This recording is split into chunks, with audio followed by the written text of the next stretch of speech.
Welcome to the fantasy audiobook. Marvel's Dark Knight, Spider-Man died at the beginning. Chapter 1. The world is always changing. It's just that some people can accept this change, and some people can't. Just like the figure shown on the screen, the red and blue uniform with spider web patterns has told everyone the identity of that guy.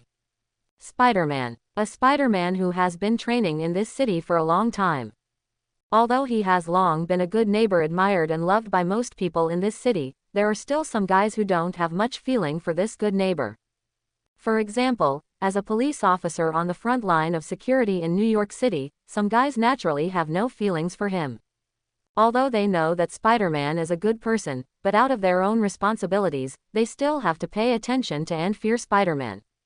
Of course, sometimes, not only the world is changing, but people are also changing. At least in this world, he is the only one who likes to stand on the dripping stone beast on the top of the Fisk building like Spider-Man. Now, there is one more. Wayne looked at the city under his feet, obviously lost in thought. The iconic building has already told Wayne the name of this place. New York, Big Apple. The Spider-Man news on the screen shows what kind of surprising events are happening in the world now. A dangerous, yet fascinating world. Raising his hand, Wayne just quietly looked at the equipment on his body. The dark armor was firmly locked on the forearm, and the 3 barb-like armor plates on the outside of the armor carried a strong violent style. The battle suit made of gray and black Kevlar fibers protected his fragile body, and the pitch-black cloak rippled darkly in the howling wind from the tall buildings. He was born to be one with the darkness. His style of painting seems naturally inconsistent with this world. Gloom and darkness flowed in every corner of his body. Clenching his fist, Wayne felt the power filling his body. Possesses a body with plenty of strength, but it has not exceeded the limit that he can know. And the head that keeps rationality almost all the time has already shown that the current Wayne is no longer an ordinary person at all. The emphasized logo on his chest further illustrates his current identity. Batman, a Batman who comes to a world with Spider-Man. It's nothing like Gotham. Before Wayne said anything, a voice had already explained his views on the world. I've never seen anything like this in Gotham. It was a vicissitudes of voice, as if he had already been overwhelmed by the burden on his body. The appearance of this voice surprised Wayne, but there was no other reaction. He just accepted everything that happened quite calmly. Even if the voice is ringing in his own brain. So I'm schizophrenic. With the help of the voice changer, Wayne's voice became low, hoarse, with a strong sense of oppression. No, boy, you might as well say that I live in your head. The voice contradicted Wayne's words. Wayne closed his eyes and immersed himself in his thoughts. It should have been difficult to do, but for Wayne now, everything is as natural as breathing. When he opened his eyes again, there was no sight of New York City in front of him, only the 2 rows of cages on the left and right. Wayne walked towards the first cage on his left. The cage was filled with darkness, and a cloud of black mist shrouded it. He didn't want Wayne to see clearly what was inside. Turning around and looking at the cage on the other side, it was the same. Obviously not wanting him to see anything clearly. He understood that this should be something like his own special ability. But it seems that the answers are not revealed one by one in the order of the cages. However, since there is no one in the first cage, where is the owner of the voice? You came. Contrary to what Wayne thought, the owner of the previous voice was not in the first cell of any row of cages at his hand. Instead, the previous voice came from the second cell on the right. Wayne walked over. This cell is obviously different from the cell Wayne observed before. There was no such thick black mist, and there was no such thing as a darkness where you couldn't see your fingers. What was just a normal prison cell? But the people held here are not normal guys. The jet black outfit and the bat logo on the chest all prove that the criminal imprisoned here is also a variant of Batman among many. It's just that this Batman, whether it's the background color of the bat logo on the chest or the belt used to carry various items, is all bright red like blood. Wayne really doesn't know much about Batman, but he does know which period in another American comic world the Batman in this suit comes from. This Batman is not called Bruce Wayne, his name is Thomas Wayne. In the alley, it was no longer Batman's parents who died, but Thomas's son. In the ephemeral world, Bruce Wayne's life ended when he was 8 years old. Unable to accept the death of her son, Martha Wayne became a madman after the accident. She cut the corners of her mouth and became a clown in another world. Thomas Wayne became the Batman his son should have been. Compared with the style of Batman in the main world, Thomas Wayne's style of Batman can be said to be extremely cruel. He never cares about the lives of criminals, nor does he care about whether those guys have so-called human rights. He prefers to use guns to solve everything, and is more keen to take the lives of all those who dare to commit crimes in Gotham. This Batman had no way to bring his son back to life, so he used another way to commemorate his son, which is to make Gotham clean again. You are a little different from what I imagined. Thomas stood up and walked to the cell door, looking through the cell door at Wayne, who was now in front of him. Wayne did not speak, a pair of blue eyes, looking at Thomas calmly. Seeing Wayne in this state, Thomas worked hard to maintain his composure. Even if he knew that what appeared in front of him would definitely not be his grown-up son. As he said before, New York and Gotham are completely different, and the Wayne and Bruce in front of them are even further apart. Even if they might have the same face. You can observe the world through my eyes and get the information you want. Wayne started. The first sentence he spoke was to judge the way Thomas observed the outside world. Nodding his head, Thomas did not deny Wayne's statement, but he still said, "Maybe the world you see is directly reflected in my mind. This matter can continue to be verified in the future." Wayne was not in a hurry to judge whether what Thomas said was true or false. In Wayne's eyes, since he has been able to travel through the world, it is not an exaggeration to see some other strange things happen. "Maybe you can help me become a person worthy of the name of Batman." After leaving these words, Wayne turned and walked out. Thomas stood there for a while. In the end, he shook his head and sat back on his simple bed. It was not as luxurious and comfortable as the bed he had slept in, but what Thomas could feel here was unparalleled tranquility. Not to mention that he might grow up with a Wayne. When Wayne's consciousness returned to his body, the busy pedestrians in the city below him suddenly stopped. A news item is being played on a screen hanging from a high-rise building. Insert a special message. Sad news that our hero Spider-Man passed away today. His death is related to another mysterious seismic event in Brooklyn today. Confirmed by multiple sources, Peter Parker. On the first day and hour of coming to this world, Spider-Man died. The death of Spider-Man made a lot of people sad, but it also made a lot of people happy. For example, the gangsters who were dealing in contraband in the alley were obviously no longer as nervous as before. Even the voice was already several degrees higher. "Ha ha ha, that guy who wandered above the city every day is finally dead." In the alley, he looked at the news message pushed to him on his phone. A gangster spoke happily to his companion.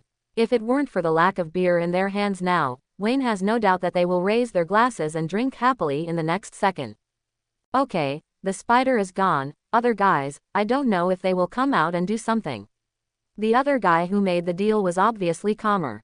He still didn't relax his vigilance, and kept using his peripheral vision to see if there were any other street heroes around him. Once one appears, it will definitely interfere with their transactions. It's better to end the transaction early and nothing happens. Everyone can go home early and sleep well. What are you afraid of?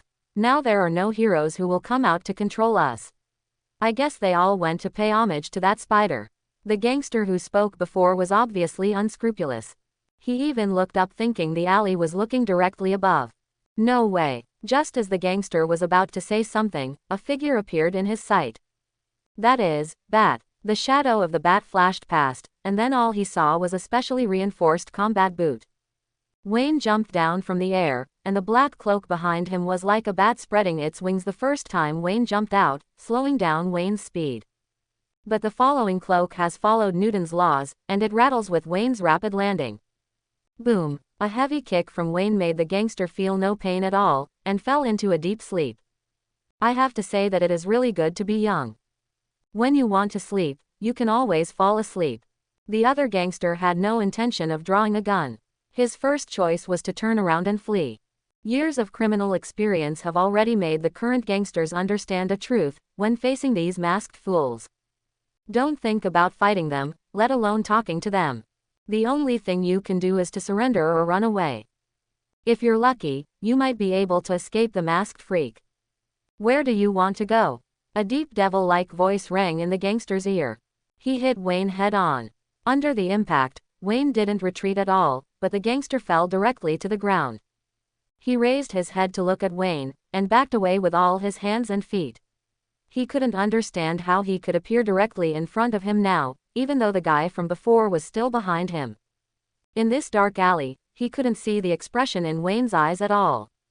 Wayne's eyes were scanning the things in the hands of the gangster in front of him. He hated these guys who traded contraband.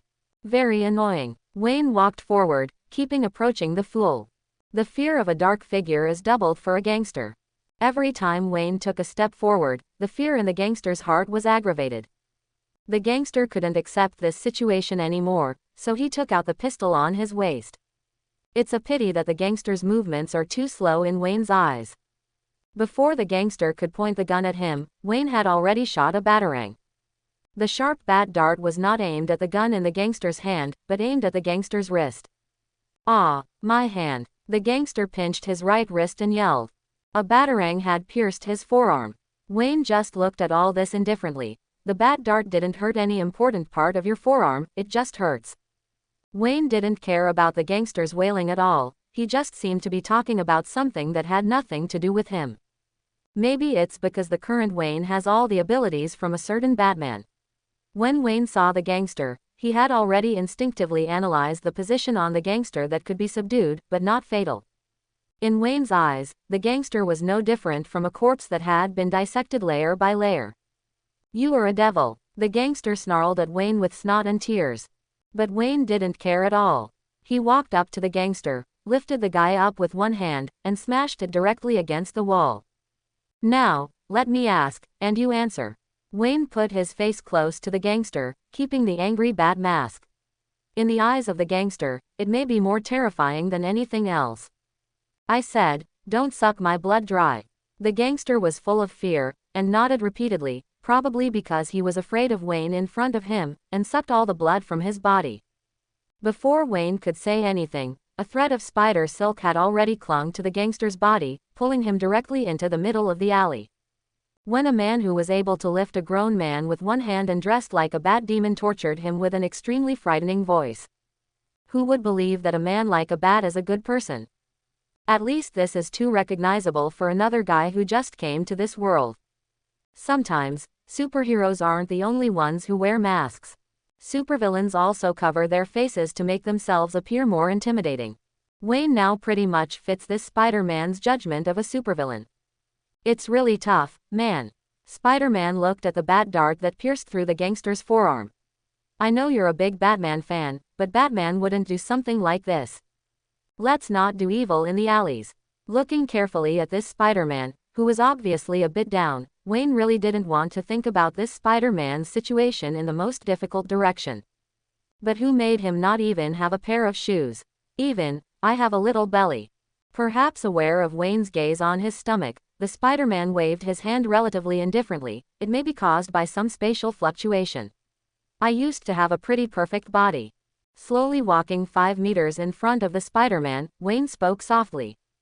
"You smell like pizza, bacon and cheese." Huh. Wayne's words made Spider-Man start to smell his body in an instant, but he didn't think he smelled of pizza.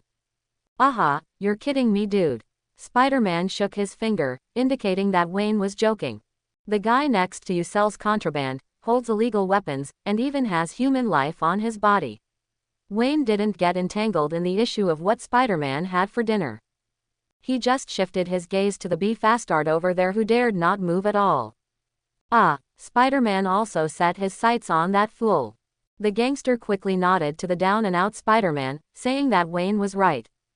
At least the gangsters know that when they can't escape the pursuit of masked freaks, the best choice is to find Spider-Man and let him take them to the police station. That way, they can save their lives. However, facing a guy like Wayne who didn't know the details at all, he even put his trading partner into a deep sleep as soon as he made a move. He really didn't dare to bet on whether Wayne would kill someone. "It seems that I blamed you wrongly." Spider-Man turned his head and wanted to apologize to Wayne. "The question is, where is the shadow of Wayne? I hate this kind of thing." The gangster was tied up with spider silk, and the bleeding was stopped at the place where the gangster was shot through by the bat dart. Spider-Man had already called the police through the gangster's mobile phone, then disappeared in front of the gangster. Due to the intrusion of a certain guy, now Wayne needs to find a target again to bulge his pockets. The bat dart should be taken back. Wayne frowned thinking of the bat dart he hadn't brought back. Now he doesn't have a Batcave as his logistics base. Every batarang is considered a non-renewable resource. Precious, I think you forgot something. A slightly awed voice rang in Wayne's ear. Spider-Man followed. He still had the bat dart that Wayne had used before. Spider-Man obviously wears a mask, but people can always feel his current expression. For example, what Wayne feels in his face now is a playful emotion. It may be because of his huge eyes on the mask that people can more clearly feel the feeling from the spider. Compared with Spider-Man's rich expression, Wayne's bat mask can bring people only fear and anger from the person under the mask. Even if there was a smile on the corner of the mouth of the person under the mask, it would only make the person facing Wayne feel a little ironic. Likewise, few people can see Batman's smiling face. Most of what they can see is just Batman's disapproving gaze. That's it. Wayne didn't say anything. He calmly took his bat dart back from Spider-Man's hand. Hey, won't you say thank you? Wayne's calm expression obviously made the Spider-Man a little uncomfortable. Even if he helped an old lady, he would be able to get a thank you. Now he took Batman's bat dart back, but there is nothing. When he said this, Wayne, who was walking in front, stopped and turned to look at the Spider-Man. What material is your spider silk made of? With this kind of toughness and tensile strength, I think it will automatically dissolve in a short time. A device like a bracelet suddenly appeared in Wayne's hand. Wayne himself was actually a little surprised. This kind of ability to take other people's things without anyone noticing is really hard to guard against. With this skill, anyone in Gotham might be able to cultivate a peerless thief. What? Spider-Man himself was stunned. He probably never thought that one day he would be quietly taken away from his spider web launcher. How did you do it? Spider-Man said to Wayne excitedly after he realized it. He has never seen this kind of thing develop. Moreover, his spider silk launcher was placed in his battle suit, so how was it taken away? You're distracted. Wayne threw the web launcher directly at the Spider-Man, who obviously had a small belly. Quote. Regarding this matter, the current Spider-Man really doesn't know what to say. Even if the years are a butcher's knife, he didn't exercise seriously, but at least Spider-Man can be sure that he has never been so-called distracted. Wayne didn't care about Spider-Man's current depression. He just turned around and walked towards his established goal. He needs something. Hey, why can't you have a good conversation with people? Seeing that Wayne was leaving, Spider-Man hurriedly ran towards Wayne. The Spider-Man in this world has just died, and you, the Spider-Man with a belly, has already appeared. Wayne didn't even turn his head, and just walked forward. I can judge that you are involved in a rather troublesome matter. I'm not going to get involved. Wayne's calm words made Spider-Man look helpless. He had never seen such a guy who basically didn't have any emotional ups and downs when he spoke. But haven't you been involved in this matter now? Spider-Man still followed Wayne, and had no intention of leaving Wayne at all. Wayne didn't speak. He just stood on the roof of this tall building, carefully looking at what happened around him. Obviously, he was able to complete his plan just now, but was disturbed by an unexpected guest. That guy has been by his side all the time. Hey, I knew you were a die-hard fan of Batman. Why, are you looking for the next criminal? Spider-Man is indeed a talker, and he has been constantly harassing Wayne by his side. There are words in the mouth. I hate this guy. Thomas in Wayne's mind could naturally hear Spider-Man talking, and he couldn't accept Spider-Man's chatterbox. In his world, there is no one who can be as smooth-talking as Spider-Man. He kept talking in one breath. No need to even drink saliva. Wayne didn't say anything, but he did agree with Thomas.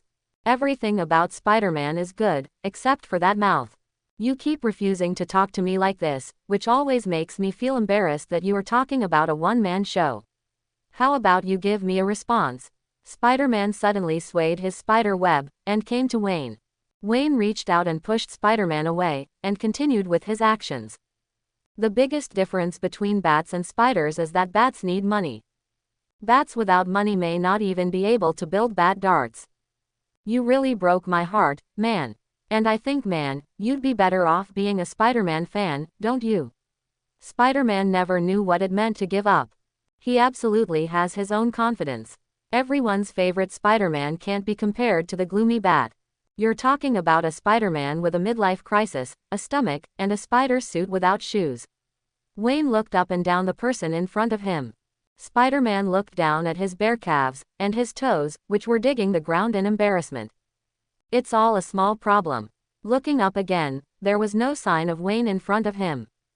All that's left is a figure that's already swinging into another building with a hook gun. In some ways, we're pretty similar. Spider-Man smiled. Wayne has found his target, so he must not care about a Spider-Man talking to himself. All he has to do now is make money. By the way, make an identity for yourself. Even if he doesn't know how long he will stay in this world, it is naturally best to have a legal identity. It allows Wayne to get away from the interruptions from PDNY a lot of the time. As for having money, the purpose is very simple. Some things are always done with money. Such as equipment. Maybe it's because Spider-Man has been confirmed dead, and now everyone, big or small, has come out to make trouble. The whole of New York has become like the state before Spider-Man appeared, with demons dancing wildly. The chaotic city, the dark corners, and now New York are familiar to Thomas in Wayne's mind. A city in this state is the state he once was in Gotham. All order is nothing in the eyes of those guys. Except, bats frame everything. Like the previous session of contraband trading, Wayne's target was still the member who was obviously selling contraband to those around him. Often, these guys have enough cash to support some of Wayne's activities. What's more, Wayne didn't intend to get it from those individuals only, he also had to deal with the stronghold of contraband. This is yours. Holding a small packet of powder in his hand, the black guy was looking at the man in front of him who was obviously addicted with a smile on his face. Thank you. The man handed the cash in his hand to the black guy, and directly reached out to get the bag of powder. When the man was about to touch the bag of powder, the black guy directly raised his hand so that the man couldn't touch it at all. Hey, hey, hey. The black guy stretched out a finger and shook his finger. Sometimes, money may not be able to buy goods, you still need a little effort. Sir, what can I do? The man now no longer knew what he was talking about, he just wanted to get what the black guy had.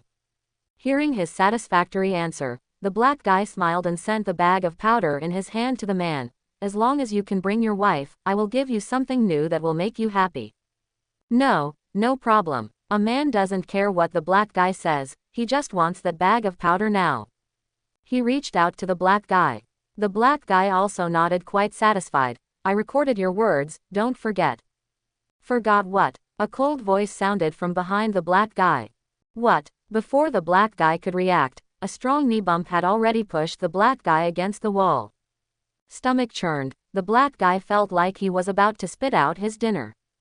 The entire abdomen is already kinked together. Wayne looked indifferently at the man who was lying on the ground looking for the bag of powder that the black guy dropped.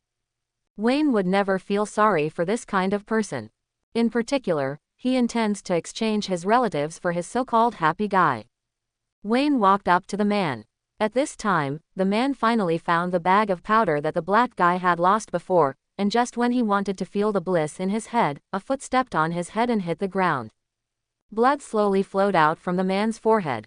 When Wayne was dealing with the poisonous insect, the black guy who was unable to move due to severe pain finally recovered.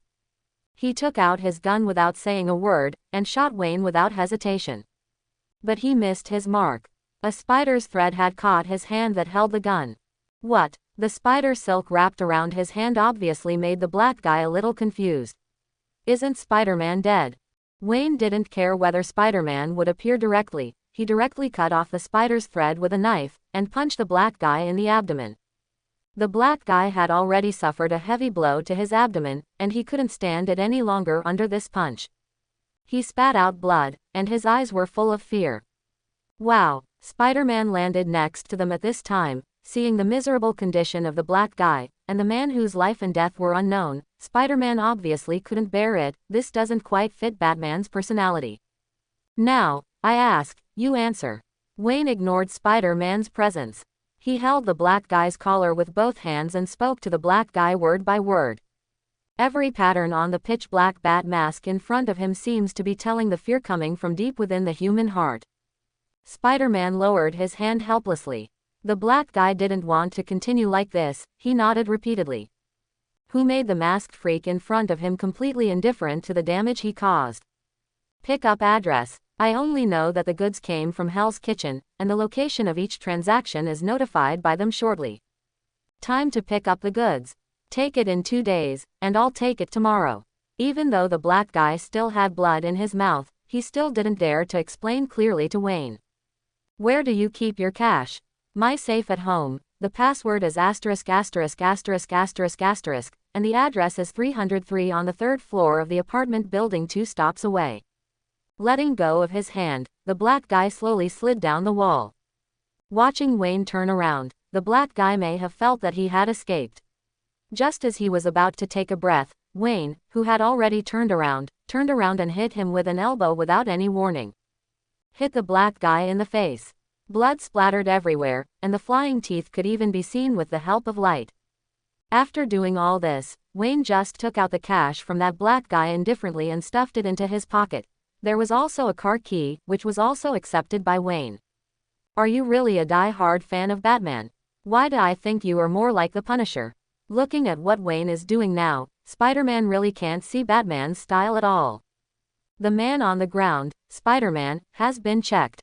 At least that guy has a severe concussion. If it is more serious, he may be in a vegetable state. As for the black guy who was directly elbowed by Wayne, Spider-Man can guarantee that that guy is definitely a vegetable. Without timely treatment, Spider-Man would have no way of knowing whether the black guy would survive.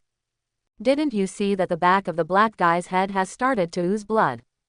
But now the Thomas in Wayne's mind has some complaints about what Wayne has done. Instead of condemning Wayne's behavior and saying that he was too harsh, he felt that Wayne's behavior was a bit too light. If Thomas were to take action against this kind of social pleasure, Thomas could guarantee that neither of these two people would survive. I'll have to go to hell and report to Satan. I think you're a little too gentle. Thomas spoke to Wayne in a tone of hatred. Forgive me, I can't take someone's life directly, and I can't do it without any psychological burden.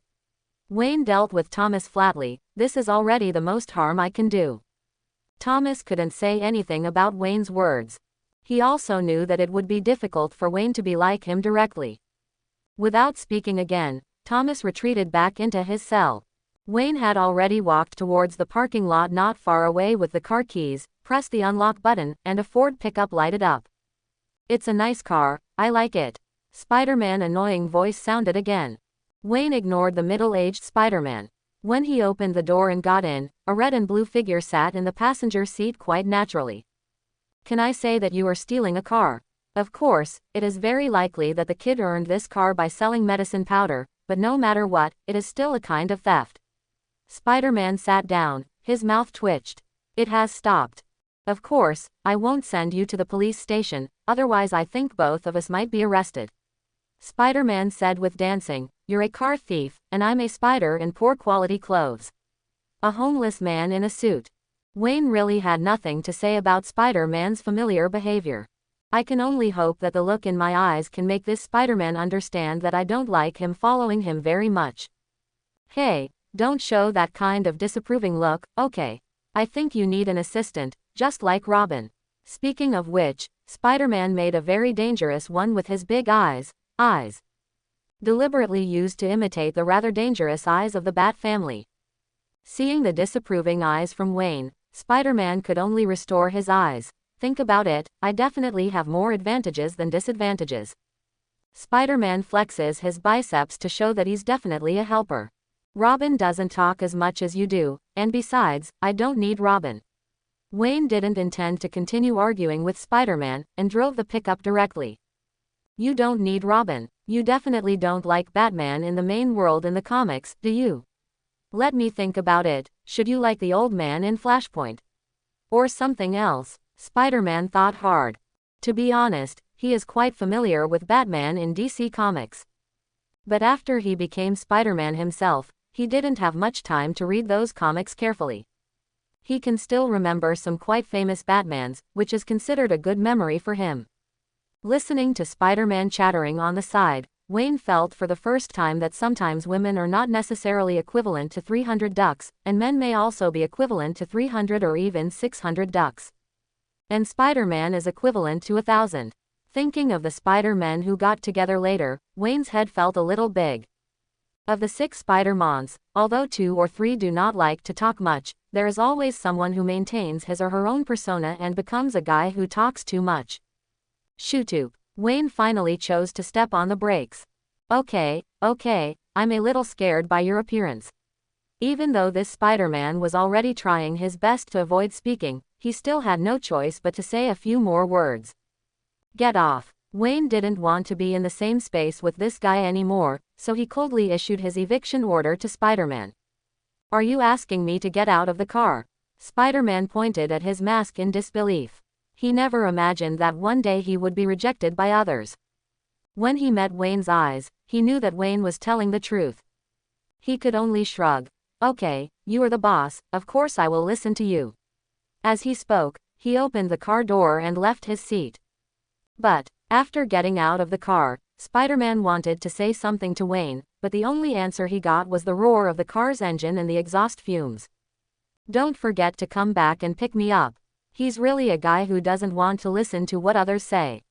Spider-Man felt helpless and shot out his own webbing, pulling himself to the roof of a building and observing Wayne carefully. Direction of travel. He still wasn't too worried about that die-hard Batman fan. When acting with that die-hard fan, his spider sense always gave a faint reminder. Wayne didn't regard him as someone who could be trusted at all. Always be on guard against yourself. Let's see what you can do. Spider-Man felt the cold roof under his feet, and turned his head. Of course, it's better to get a pair of shoes for our friendly neighbor Spider. While Spider-Man was looking for shoes that fit his size, Wayne now really felt that letting the guy get off was a pretty good choice. The whole world is clean. Finally, I can start taking action on my own. But Wayne also knows that it is completely impossible to really get rid of Spider-Man.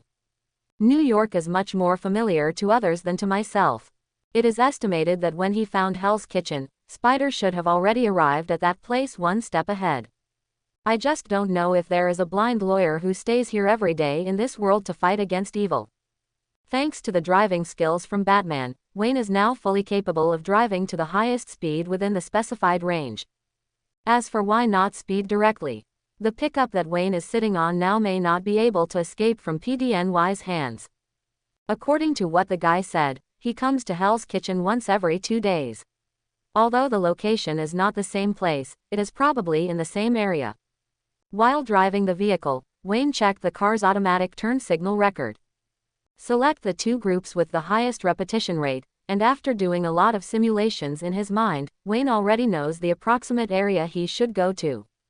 Before Wayne could get close to Hell's Kitchen, someone had already observed the pickup truck. As a frequent visitor to Hell's Kitchen, this car is indeed quite familiar to Hell's Kitchen's gatekeepers. But they didn't relax their vigilance just because they were familiar with it. They knew very well that today was not the agreed time to pick up the goods. Even if that kid has sold out all his goods, they can't let him into Hell's Kitchen. No one can violate the rules of Hell's Kitchen.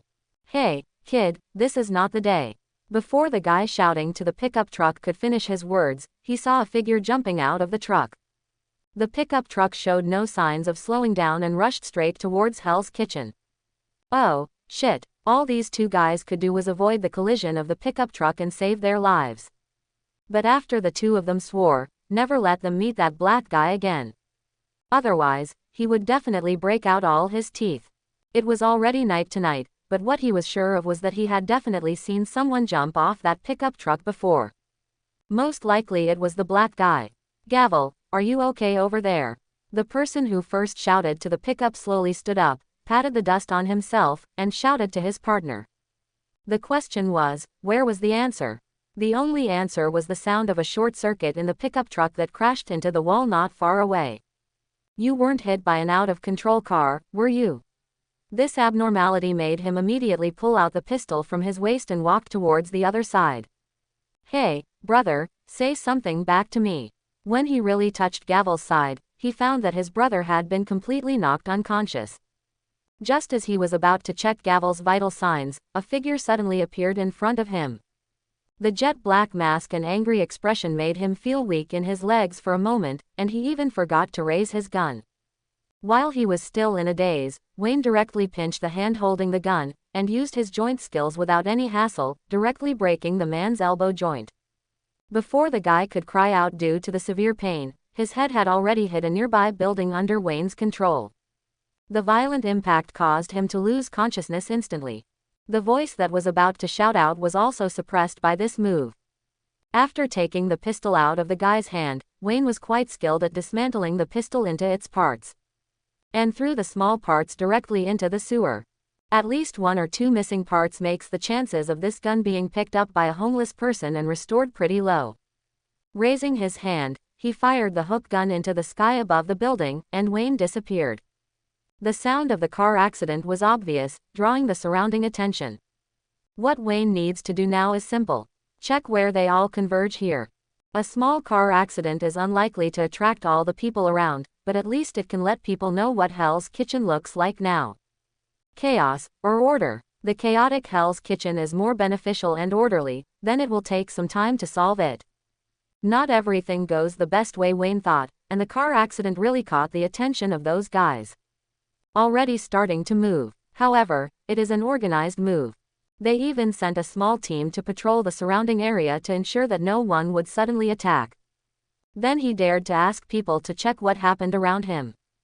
Our janitor was knocked unconscious. The person going to the door looked at the 2 people who fell on the ground. After judging that they still had a small life, they reported through the intercom, "The condition is very bad. Do we have a hospital?" The other end of the intercom said coldly. "Got it." The guy who reported the situation was quite concise and fired at the 2 unconscious gatekeepers without blinking. "Find out who is working against us." After saying this, the person over there had already hung up the phone. Obviously there is no one on the other end of the intercom, but the guy is still responding to the other end, "Yes. It looks like we're going to get busy again." The guy who seemed to have a good relationship with the leader came over. Wayne sees all of this, and Hell's Kitchen has obviously become one. It is no longer a chaotic neighborhood. Standing up, Wayne watched those guys take their hands away, leaving no one here at all. It seems that Hell's Kitchen here is different from the one in my world. Spider-Man also saw all this. In his world, the largest force in Hell's Kitchen is Jin Bin, but no one force has completely integrated this place into one. This world has been completely changed and has become the back garden of a powerful force. "I found out why you seemed so calm about my arrival." Spider-Man suddenly realized that his behavior, which clearly wanted to scare Batman fans, failed to attract any attention from Wayne. "But I don't think your reckless way of breaking into Hell's Kitchen will have any good results."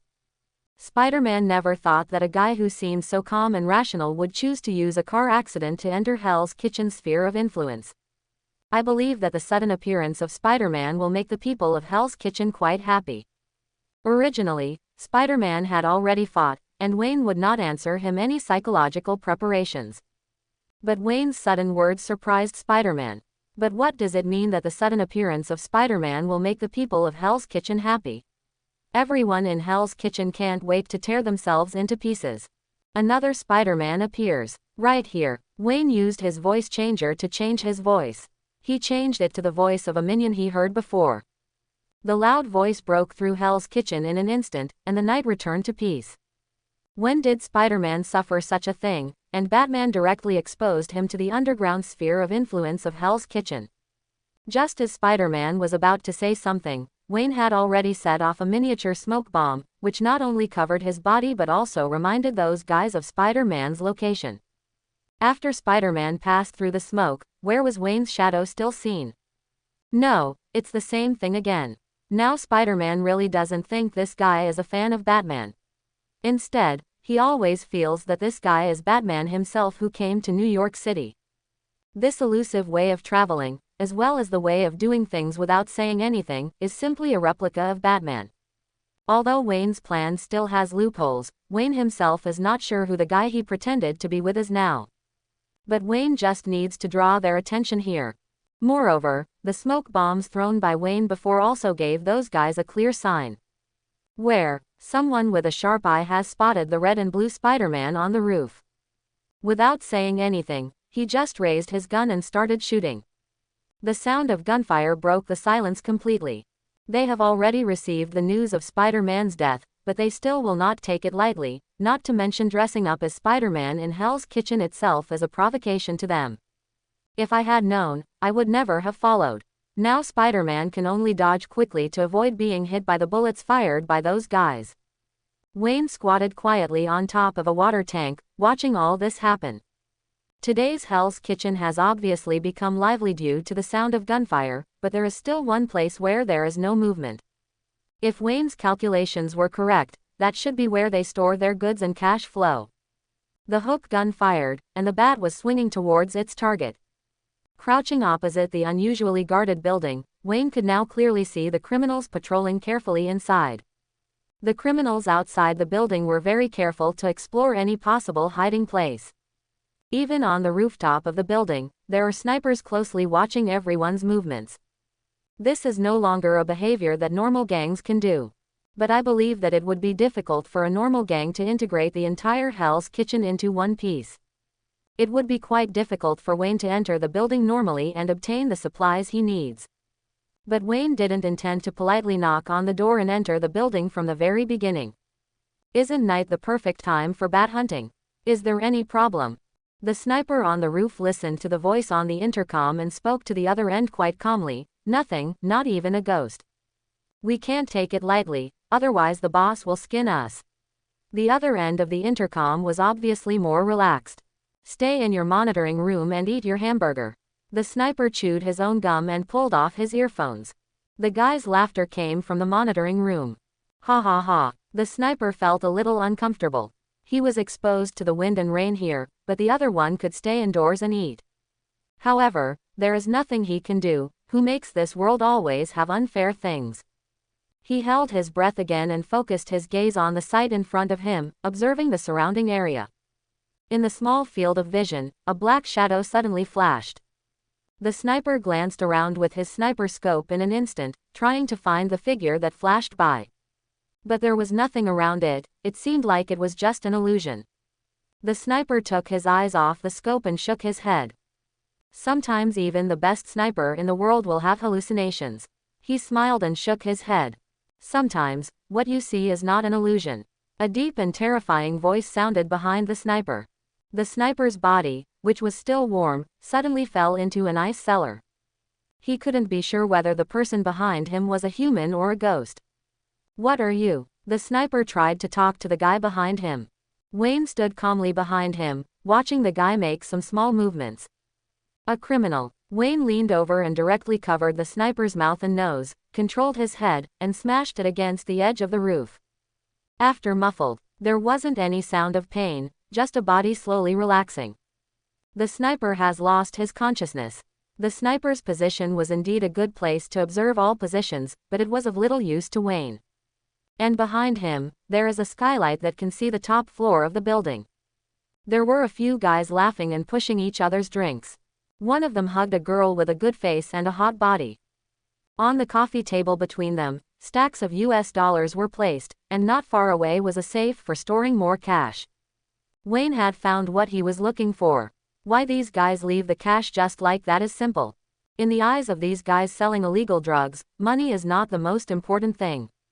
The most important thing is their goods. But in Wayne's eyes, goods need to be destroyed, and US dollars need to be used to build one's own base. Looking down at the debauched scene below, Wayne needed a moment for them all to relax. When one begins the most primal activity, the second is not far behind.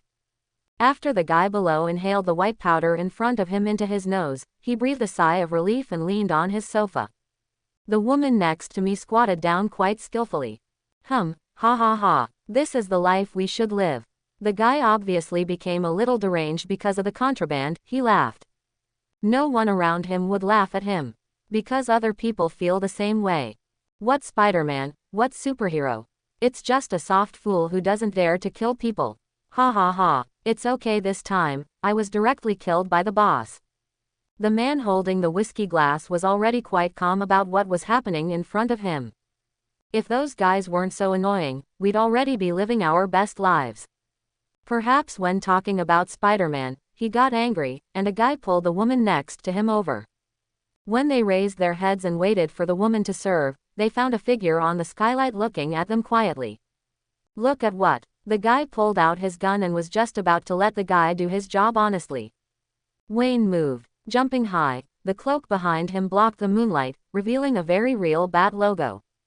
Boom! The sound of breaking glass made those who were not high yet tremble. The brightest lights were shot by bat darts as soon as Wayne came down. The remaining lights are dim and weak, making this space extremely ambiguous. And when Wayne fell directly, it was already doomed that tonight could not be a night that would make them happy. Son, the man under Wayne's direct control wanted to say something cruel, but only the iron fist from Wayne ushered in. With one punch, a man may have to live on liquid food for the rest of his life. Scarlet blood was already all over the whole face, and there were a few blood-stained teeth here and there. It looks like dead dog, except for the guy who was already high. Everyone woke up instantly. They all took out their pistols and pointed them at Wayne. Before they could shoot, Wayne had already pulled the trigger of his hook gun. The sharp barb pierced the thigh of one of the men. What? The man's cry had no effect on Wayne. Wayne unceremoniously used the man as his weapon and threw him up, knocking over all the people around him. Pulling the trigger again pulled the man in front of him. Wayne punched the man in the chest and sent him flying. Without giving them a chance to react, Wayne has already arrived in front of one of the guys with his own speed. The speed and strength were fully displayed at this moment, and he hugged the guy's body with one hand, and fell heavily over his shoulder. Under Wayne's display, that guy directly smashed the sofa beside him. And the guy who was high before was still smiling crazily there, completely ignoring that there were no guys he was familiar with around. He even waved to Wayne. Let's go together. I like threesomes. Wayne's response to him was quite concise and powerful, punching the man's face after punching until he couldn't see the guy's appearance at all. But Wayne was sure that the guy wasn't dead. Sorry, I hate it. Wayne straightened up. Here, except for those women who had been drugged by those scum long ago. There is no longer a guy who can stand normally. Wayne didn't think they could say anything about those crazy women who looked like demons dancing around. Their brains may have been completely destroyed long ago. Wayne pressed the miniature explosives on the intact safe, and directly blasted the safe door open. In this regard, Wayne can only admire Batman. A belt really has everything. What was revealed in the safe were rolls of dollar bills, as well as large quantities of rough diamonds and gold. The Batman used to be quite indifferent when facing these things, but unfortunately it is Wayne who is facing these things now. But even if Wayne was excited for a moment, he was suppressed by his own reason. Pulling down the curtains on the side, Wayne emptied all the items in the safe. But Wayne didn't touch a penny of the dollar bills scattered in the hall. Wayne wasn't sure if there was anything wrong with the money. The hook gun was fired, and Wayne disappeared on the top floor carrying his curtain wrapped with a large amount of cash and precious metals. But that doesn't mean Wayne gave up their goods so easily. So you sold me just to get your own starting capital? Spider-Man looked at Wayne, who was carrying large bags and small rolls, and his big white eyes widened. He simply couldn't believe that Wayne had abandoned himself there just for the things he was carrying. Dude, you really hurt my heart by doing this. Spider-Man covered his chest and narrowed his big eyes again, as if he was telling his grievances. Look at them, I'll be back later. Wayne handed the big bag to Spider-Man, and then returned to the building again. Spider-Man couldn't believe his ears. He was afraid he had heard wrong. If he didn't have a problem, it was just Batman who asked him to watch things for him. He was clearly sold directly by this person just now, and now that Bat wants him to do things for him. Spider-Man really wanted to shout directly to Batman. But in the end, his good upbringing made him take back his swear words, and he sat honestly on the rooftop water tank, looking at the package of things thrown by the Bat. Having done what he needed most, Wayne's choice this time was direct and decisive. Oh, the back door, which was not very strong, was directly knocked open by a figure. Gang members with guns rolled on the ground in pain. Before anyone could walk over and ask what happened, Wayne's figure had already appeared in front of them. Wayne's approach to these gang members was quite direct. The iron fist belonging to Batman hit their faces directly, with a force of up to 1,000 pounds, which could instantly make them unconscious. Such a violent movement naturally attracted the attention of other gang members, and they didn't know what was going on at the back door. But here is related to their wealth and life, we must go and have a look. No one knows whether the consequences of the commotion at the back door will lead to their boss taking their lives directly. But when they finally arrived at the back door, there were only fainting gang members left on the ground, and there was no sign of anyone. What happened, brother? Help up a gang member who looks like he should be able to wake up. The man shook him wildly, trying to get some information about the attacker out of his mouth. Today's Hell's Kitchen is too lively, and Spider-Man, who has just been confirmed dead, appeared on their sight. Now another guy popped up out of nowhere, and went straight into their lair. While watching someone asking about specific matters, other gang members nervously raised their guns and looked around for any outsiders. Wayne watched silently over their heads at all the precautions they were taking. Lightly stepping on the wall, Wayne gave up the idea of continuing to stay on the ceiling, and directly hit the back of a gun-wielding thug with both knees. The moment his knees fell, the guy already vomited blood and fell to the ground completely. Before the two guys beside that man could react, one of them fell to the ground with a knife in his hand. The moment he turned around, he had already hooked the neck of the gang member who wanted to inquire about Wayne's whereabouts with the bend of his leg. Now I ask, you answer. Go to hell, you freak. I have to say that this guy still has some courage, even when facing Wayne, he can still say such words clearly. What happened at the back door? Did someone break in? Suddenly the guy's intercom rang. Even if that guy really wants to tell them now that there has been a big problem here, there is no way. Wayne's legs bent tightly around his neck, and even breathing made him feel a little difficult now.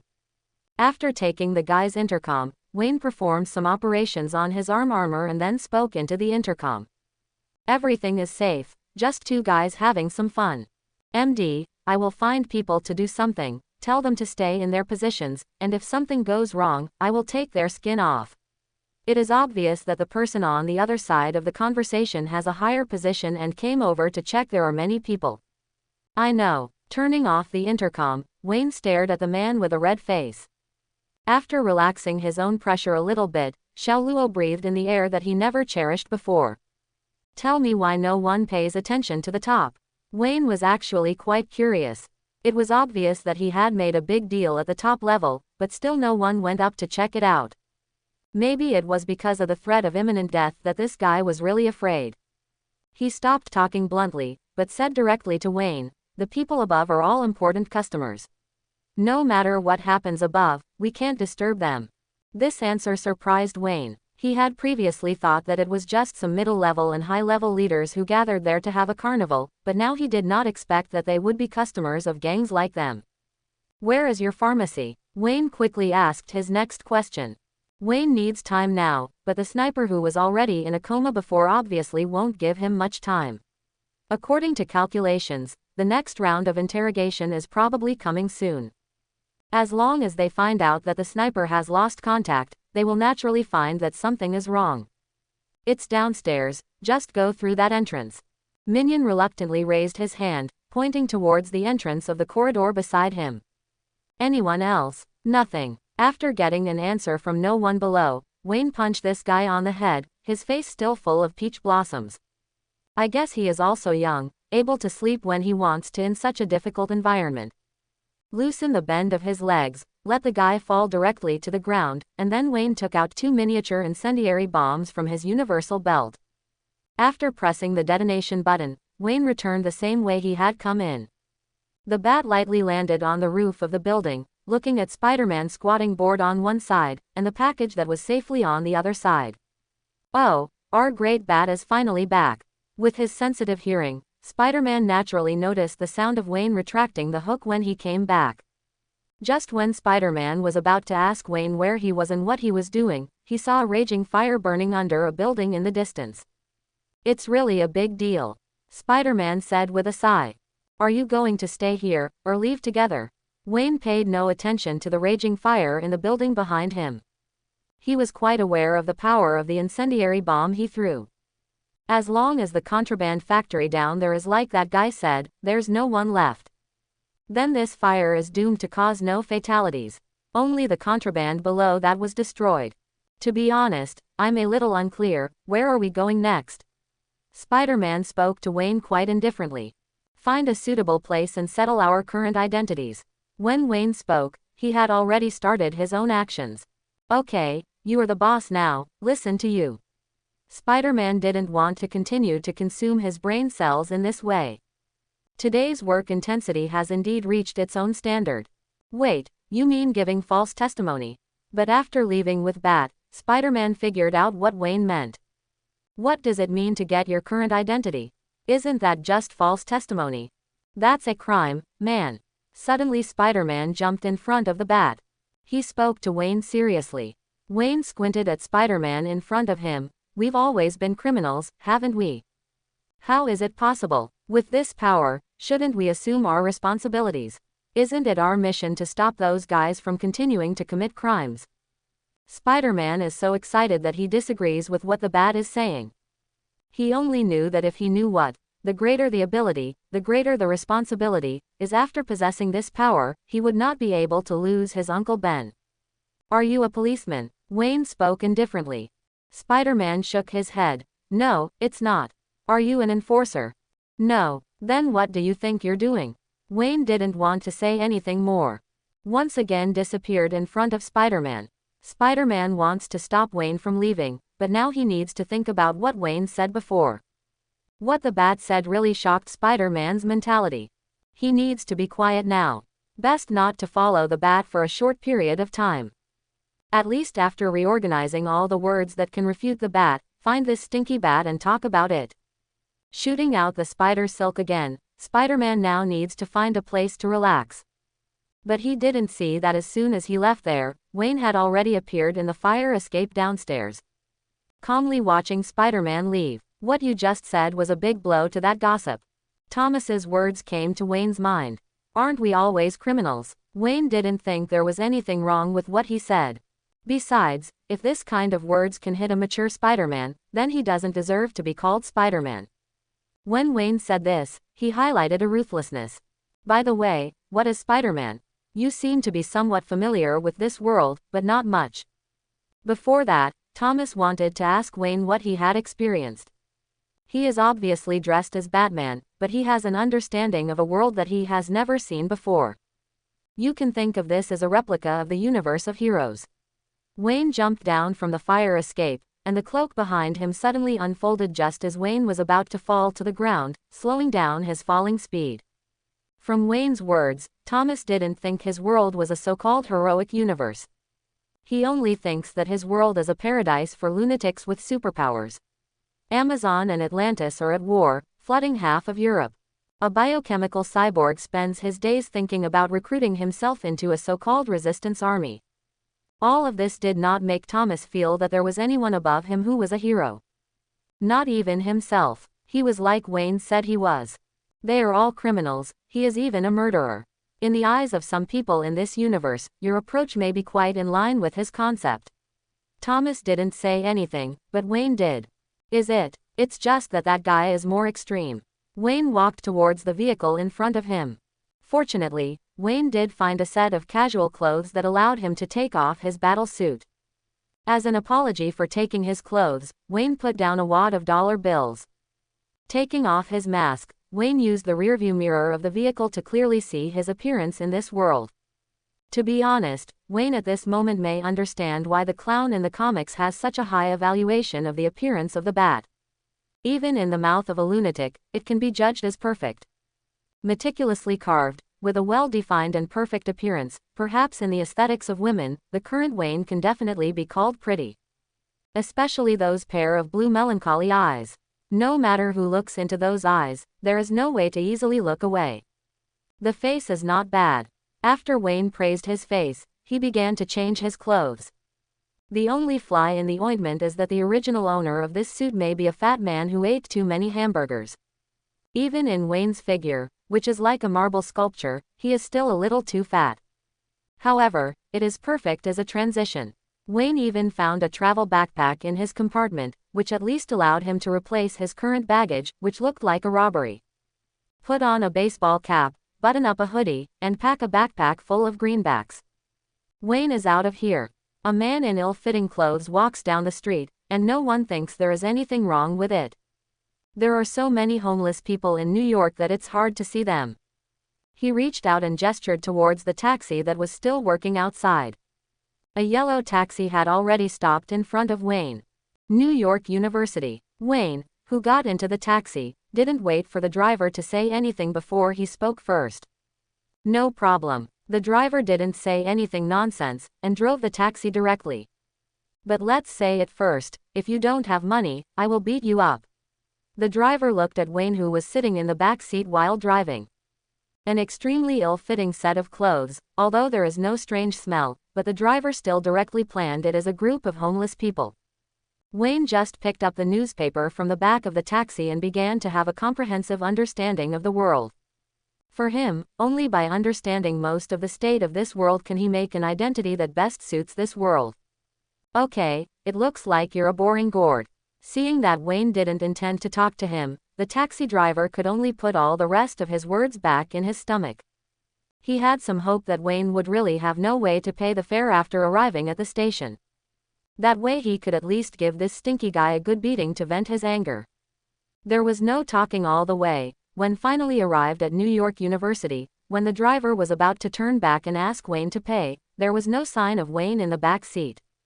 All that was left was $100 bill and a slight breeze. Oh, my God, the driver looked at all this blankly.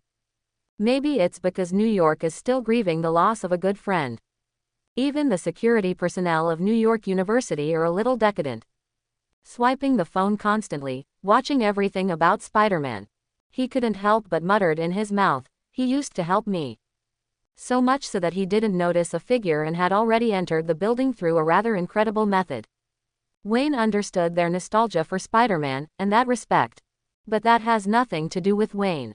What Wayne needs to do is to use the computer here to get himself a perfect identity. Pulling his hood, Wayne obviously had never been to New York University, but he was still able to dodge all the cameras lightly. Wayne has found where he found in the shortest of events. The computer room at New York University. It's just that the computer room is now closed, and the electronic lock at the door is telling everyone who wants to enter that it is not just a decoration. It is obvious that some energetic students are not wanted to enter here to study hard at night. Especially coming into Christmas. In this regard, Wayne just calmly took out a gadget from the universal belt. Pressing the little thing on it, the electronic lock was completely unlocked without even making Wayne wait for a long time. Looking around, Wayne went straight into the computer room. Flowing clouds and water. After confirming that there is no student trapped here because of oversleeping in the current computer room, Wayne has already started his own actions. Even if the computer here is not particularly good, it is still enough for Wayne to create an identity with no flaws at all. In the dark computer room, only the computer in front of Wayne shone light. But the baseball cap and the hat from the hoodie completely hid Wayne's face from the camera. The only sound echoing in the computer room was the clicking of the keyboard. When the sun rose again, Wayne had already taken care of everything he needed. Wayne really refreshed his perception of his current body once again. Even if he didn't close his eyes all night, he was still full of energy. And this night, Wayne has made all the preparations. A legal identity, a legal driver's license, a legal bank account, and even a social security number. It was even possible to find out the tax records that Wayne handed over every year at the IRS. I'm really grateful that Mr. Kane chose our bank. You will always be our best customer. The bank manager smiled and extended his hand to Wayne. Then see you next time. Wayne shook the manager's hand. Then turned around and left here. And after Wayne left, there were always tellers who were happily discussing this handsome guy. A good-looking, even man, wearing the most inappropriate clothes is dramatic no matter how you look at it. The tellers didn't stop their discussion until the bank manager sent Wayne out. Although the bank manager was somewhat resistant to Wayne's cash, in American society, only a few people used cash in large quantities. But those guys are obviously not characters who can walk in the sun normally.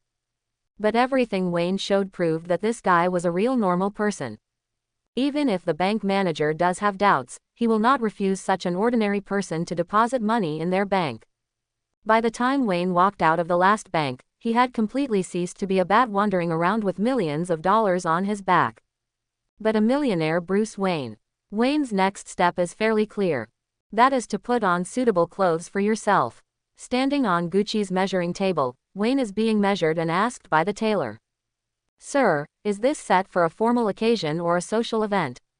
"Social contact. Is it daytime or nighttime?" "I want a day set and an evening set."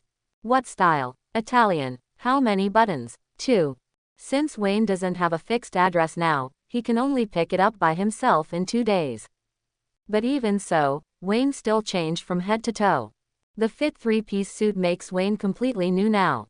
Looking at the memorial service for Spider-Man in the distance and the speeches of Spider-Man's family, Wayne just walked in the opposite direction of the crowd without saying a word. He already knew what the world he was in was like. Speaking of which, he has also seen movies in this world. After all, there are multiple Spider-Man worlds, which makes people curious anyway. He used to be one of them. In particular, Gwen Stacy, who later became a public wife, appeared in it. That's even more memorable. But all of this has nothing to do with him now. Now he needs to settle all his affairs in this world as soon as possible. Obviously he is not a guy with special abilities, and it is probably impossible to leave this world again. All he can do now is start his own life in this world. Already like this, what he can do is quite limited. Isn't it a little small? Thomas said this with a frown as he looked at the house Wayne had chosen through Wayne's eyes. "If I inherited your property, Wayne, do you think I would live here?" Wayne was quite satisfied with the small single-family building in front of him. Although if you want to make your own bat cave in the future, it will be a somewhat huge project. Thomas didn't know what to say. Also, even if he did no longer care about Wayne Group, he still lived in Wayne Manor. Naturally, you will feel that this house is a little too small. At least I now have a place to live. After parking his newly purchased car, Wayne walked on the lawn in front of his house and looked into the distance. Even if this residence may be different from the A, trouble is quite near. There were several people who put the items in their hands at the door of the resident. Sometimes, the things you want to avoid the most often bump into them. Wayne is indeed trying his best to avoid colliding with Spider-Man, but the problem is that he can find a place that suits him, can move in with his bags, and will not affect his daily expenses. Only here, a single-family house meters away from Spider-Man home.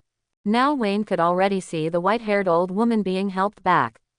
Who else but Spider-Man's Aunt May? "Do you really not need me to accompany you by your side?" Mary Jane looked worriedly at Aunt May, who already had gray hair. She was really worried about Aunt May's mental state. It must not be a good feeling for a white-haired person to send a black-haired person. "Don't worry, I can still bear it." May lightly patted Mary Jane's shoulder. Said that he had absolutely no problem. Seeing this strong old man walk into the house step by step, even if Mary Jane wanted to say something comforting, she was already at a loss for words. She could only stare deeply at Aunt May's door. Finally, he walked to the door and said against the door, "If there is anything, I hope you can call me. We are still a family, aren't we?"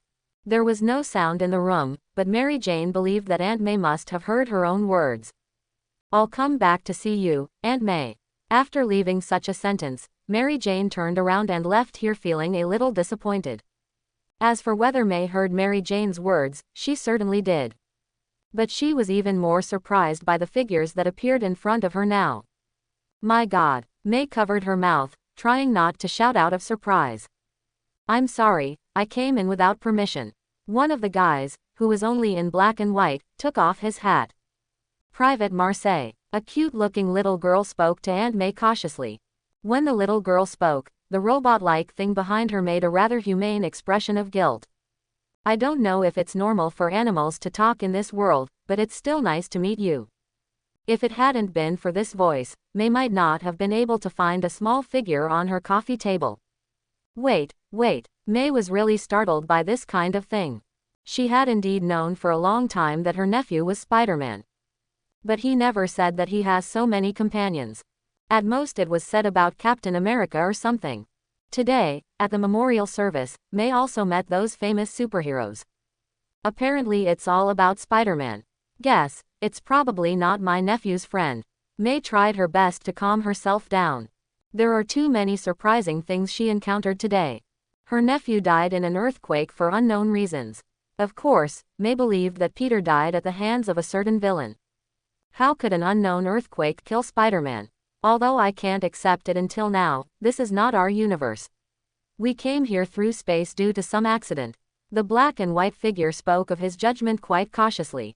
And I think the reason for us to come to this universe should be the source of the death of Spider-Man in this universe. The little girl who looked like she was only in her teens was the fastest to figure out the reason why all this happened. It seems that they have already made it clear. Right after the small doll-like figure finished speaking, they immediately seemed a little alert. The spider sensor told them that a group of people had arrived at the door of the house. Ding dong. The doorbell rang, and they immediately made preparations for battle. May directly pulled out a baseball bat from one side, and slowly approached the gate. You hide, I will solve it. It was really inappropriate for a white-haired woman to be exposed to an unknown danger. But the way May proposed is indeed the best. It's better for them not to show their faces now. When they came to May's place, they had already noticed that there were a few guys around who were staring at this place with malicious intentions. It is a simple matter to avoid those guys' surveillance, but if they appear outside now, they really have no way to determine what unknowable consequences will be brought about. They hid themselves as fast as they could. When May opened the door, she put down the baseball bat in her hand. It was just a few kids with Spider-Man memorabilia in hand. There were also adults who accompanied the children. I'm very sorry, can I put this here? The little girl handed out the Spider-Man doll in her hand, with a small card hanging on it. The immature handwriting clearly shows that this card contains everything the child wants to say to Spider-Man. It's okay, kid. May knelt down and stroked the hair of the kid in front of her. He is a good man. Looking at what was happening outside, the spiders hiding in the house unanimously gave such comments to the Spider-Man they had never seen before. Of course, it wasn't just the spiders watching this scene. A bat also watched the scene from his attic. Wayne didn't think it was any surprise that fans would come here directly to give gifts. The existence of Spider-Man is like the existence of the Flash. For people in the two universes, these two are the bottom line of conscience in their respective universes. Excluding those universes that are eye-popping, at least in other universes that are going on normally, they tend to play the bottom line of the team. But in Bat's eyes, those adults who seemed to be accompanying the children couldn't possibly be simple guys. Posture when standing, alertness when walking. All have fully demonstrated the professional training they have received. This kind of guy is either a government employee or a mercenary who has experienced many battles. But obviously they are more likely to be the latter. If it is the American government personnel, there is no need to be on guard all the time when facing a superhero's relatives. If there were no tricks on these guys, Wayne would dare to twist his head off and use it as a ball. I really care about this place.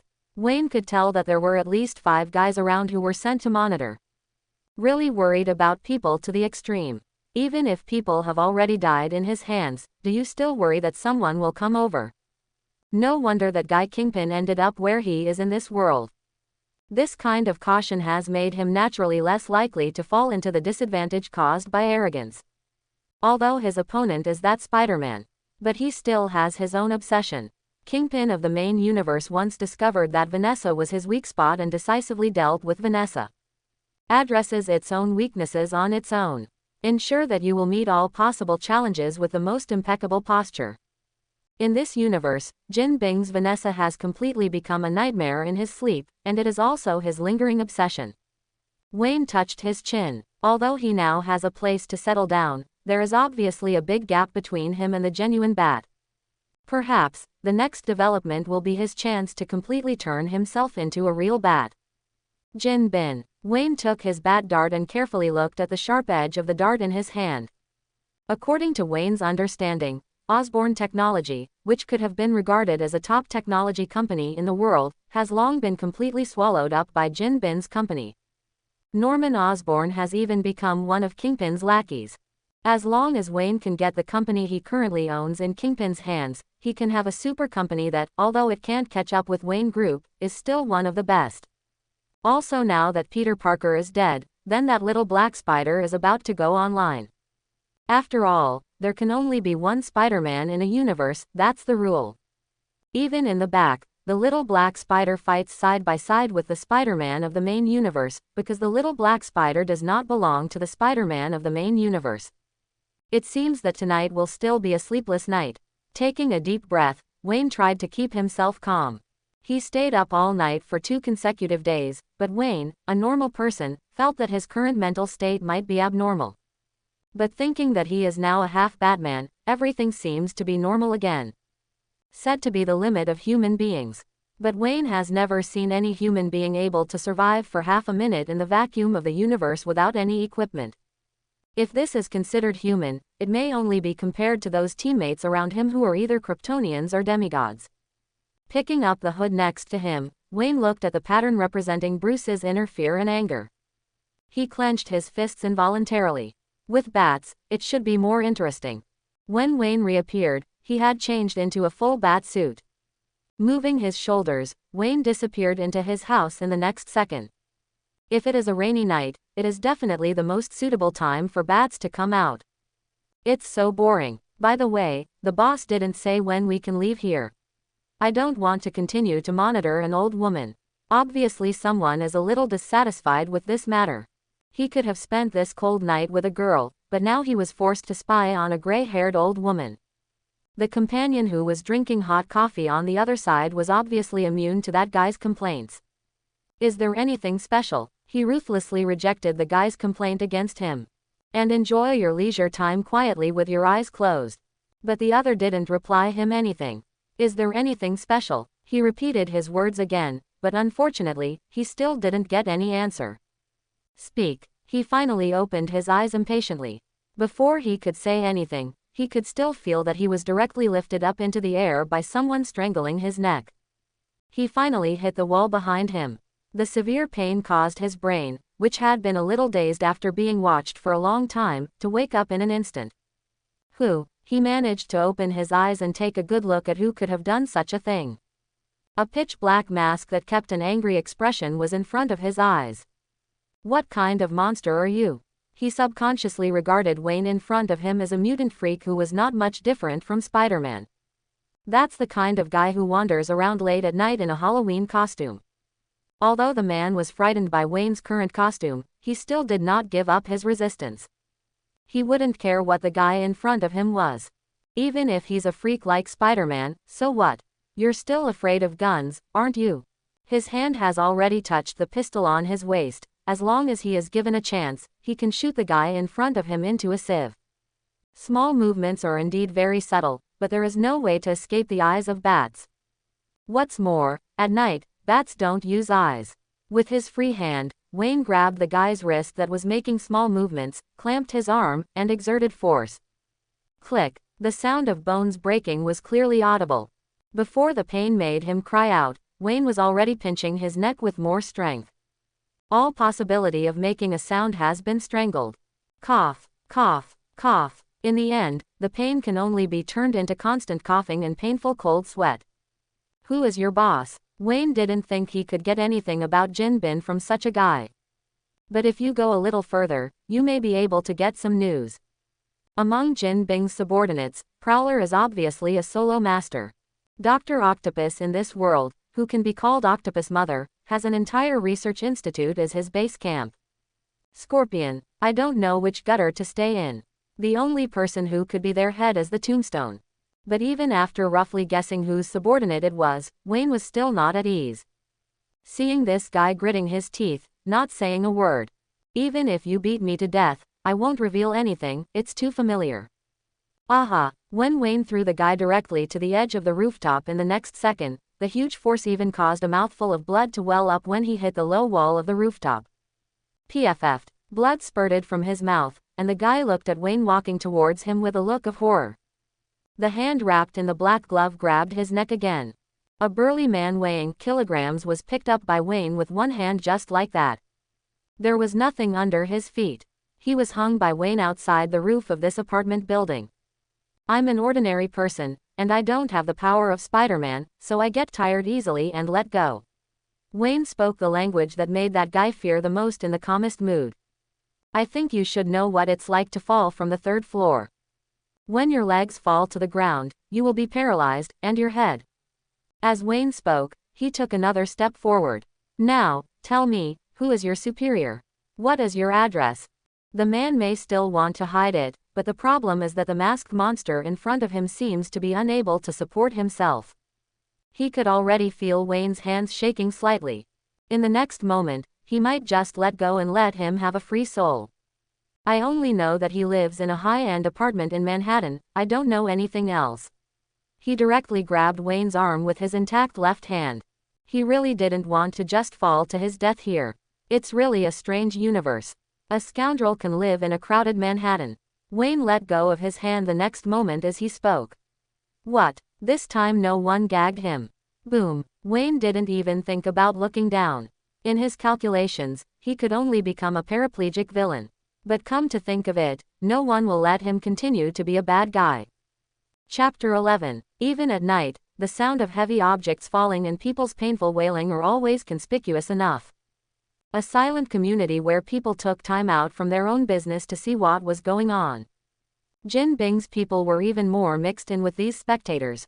Seeing that it was their own person, they just turned their heads and left indifferently. Apparently someone is taking action against them now. The question is, what kind of person would have such courage? Spider-Man has already died in their hands, who would dare to provoke them now? Those little guys who used to hang out with Spider-Man. But no matter who they are, they want to tell other people that they are being targeted by someone else. Boss, we have a brother who was thrown from the upstairs by someone. Although he is not dead, he should be disabled. The younger brother who was assigned to monitor Spider-Man's family here immediately began his report. No one knew what was the response on the other end of the phone, but the little brother looked back before leaving. The guy who was disabled by Wayne, his eyes were full of pity. His fate was already sealed. The spiders heard the sound just as clearly. But he didn't choose to go out directly. When he arrived here, as the only Spider-Man here who had always been a detective and a superhero, the black and white shadow spider had already stopped others who wanted to rush out. There are spies around who don't know who they are. If they went out, wouldn't they just fall into the hands of those guys? So all they can do now is wait and see. As gangsters who have dealt with superheroes for a long time, they know best that usually at this time, those plainclothes freaks have already left. But he still walked to the other end very cautiously and waited there quietly. As for Wayne, he didn't listen to what the little guy said at all. He quietly waited for the guy he wanted to see to appear here. What a high-end apartment in Manhattan. It is impossible for Wayne to easily inspect all the high-end apartments in Manhattan Island in 3 days. But there are some things that are destined to be brought up by the bosses who are watching the Parker family around here. Wayne has been hanging far behind those little guys like a ghost. Not only to ensure that I can see their actions clearly, but also to ensure that those guys have no way to find themselves. Even this distance is definitely suitable for Wayne. As long as that person appears for a moment, Wayne can guarantee that he has arrived in front of them. What Wayne thought was indeed right. When the younger brother called that person, that guy had already decided that he wanted to come and have a look. Mainly, it is too sensitive here. Spider-Man had just died, and his surveillance staff had already been taken care of. No matter which direction it comes from, it is a rather scary inference. Could it be that some superhero had taken action against them without them knowing? Especially yesterday their factory was even attacked by an unknown masked hero. This made him, who was already a little irritable, even more irritable now. A vehicle appeared directly on the street without any disguise. The sudden braking left dark tracks on the road. This simple and direct way of parking has shown how irritable the guy's inner emotions are now. I hope that what I hear next is good news. A gray and white man walked straight out of the driver's seat. As soon as he showed up, he had already reprimanded his little minions. If things were really as simple as he said, the world would no longer be what it is now. Sorry, boss, there are too many people there, and we can't do anything. The minion who called Tombstone before immediately stood up and admitted his mistake. After all, the sound was so loud that it attracted all the surrounding residents. Even if they wanted to, they didn't have the time to make a move. Moreover, when they arrived there, surrounding residents had already called the police and medical calls. All they can do is get out of there and make sure they don't get involved. Tombstone took a deep breath. He also knew that killing people in public was definitely not advisable. But things have gone really bad lately. Does anyone know who he is? He did such a thing. Huh. Tombstone suppressed his anger and tried to keep his voice as calm as possible. But at this time, the little people around just looked at me and I looked at you, and finally chose to bow their heads and prepare for the storm. That means you didn't even see who attacked them, did you? Tombstone really didn't know how many brain cells he had died at that time, so he had the idea of recruiting younger brothers, and asked them to act as eyeliners for him to monitor the Parker family. If it weren't for the red and blue police lights flashing in the distance. The current Tombstone really wanted to pull out his gun, count each of these guys in front of him, and collapse them all. Listen, after those guys are in the hospital, I don't care what method you use to deal with him. Otherwise, I'll deal with you. Tombstone sat in the car after leaving such a sentence. But what the Tombstone didn't find was that the moment he closed the car door, a small black spot had been nailed to the trunk of his car. Tombstone thought that by coming here, he could get some information about the guy who destroyed their factory. But I didn't expect that the guy here didn't even see the specific appearance of the attacker. But think about it. The people from the previous factory also said that the guy was like a bat moving at night, without any trace at all. Almost without exception, the guys who have faced that masked freak have become vegetative. One guy roughly saw that person's outfit, but it was just a back view. The only useful information the guy gave Tombstone was that person was wearing a pitch-black battle suit and a cloak like a bat's wings. Compared with the previous Spider-Man, the guy who attacked them now really saved their lives, but the same guy's attack was much more ruthless than Spider-Man. Do you think you are Batman? Tombstone said angrily as he squeezed the steering wheel of his car. This feeling of being provoked is really unpleasant. Wayne looked at the small red dot that was constantly moving on the map displayed on his armor. He believed that when such a thing happened, Tombstone would definitely go to Jin and report it. If it was just the meaning of the Tombstone itself, it would be impossible to arrange so many eyeliners here. It's only possible that Fisk wanted to see if anyone wanted to help Spider-Man get revenge. Perhaps Fisk himself hadn't even thought about it. It is true that some people will take revenge for Spider-Man, but some people are eyeing the Fisk group in his hands. The Tombstone stopped, and the Tombstone, which was somewhat different from Wayne's previous guess, did not stop in Manhattan or the more affluent Long Island. Instead, it stopped in Brooklyn not far away. According to Fisk's obsession with Vanessa and his son in this universe, it should be their warm family. Moving his neck, Wayne is now ready for a tough fight. So after the friendly New York City neighbor we sent off, we've got a darkened Nightbringer. Jin Bin, who was sitting on his seat, was even asking about the Tombstone. His eyes were still fixed on the group photo on the coffee table. It was a woman with a rather warm face, and a well-behaved and sensible child. These are the two most important people in the world for Fisk. But he pushed it away with his own hands. All he needs to do now is bring them back to him. Everything else can be put aside. Even if a superhero similar to Spider-Man appeared again, as long as he didn't come to hinder his plan, he could pretend that he didn't see it. But he also needs to know whether this superhero will become an obstacle to bringing back his lover. Yes, boss, but now it seems that this guy is much more ruthless than Spider-Man. Those who have met him face to face are basically disabled for life. The Tombstone has gathered all the information that is known now. Indeed, no one lost their life because of that guy's shot. But now turning them into a vegetative state, or even being disabled for life, this appearance is no better than death. Put his affairs aside for now. The more important thing to me now is not embarrassing a small factory, nor the disabled members who are left behind. Picking up the photo frame in front of him, Fisk touched it gently with a soft expression. It's hard to imagine that this person with such a soft complexion spoke so cruelly and coldly. But obviously, Tombstone is the same kind of person as Fisk, and he doesn't care about the life, death and disability of those guys. The only important thing for him is his career and himself. Nothing else will disturb him. Understood the boss, nodding to Fisk.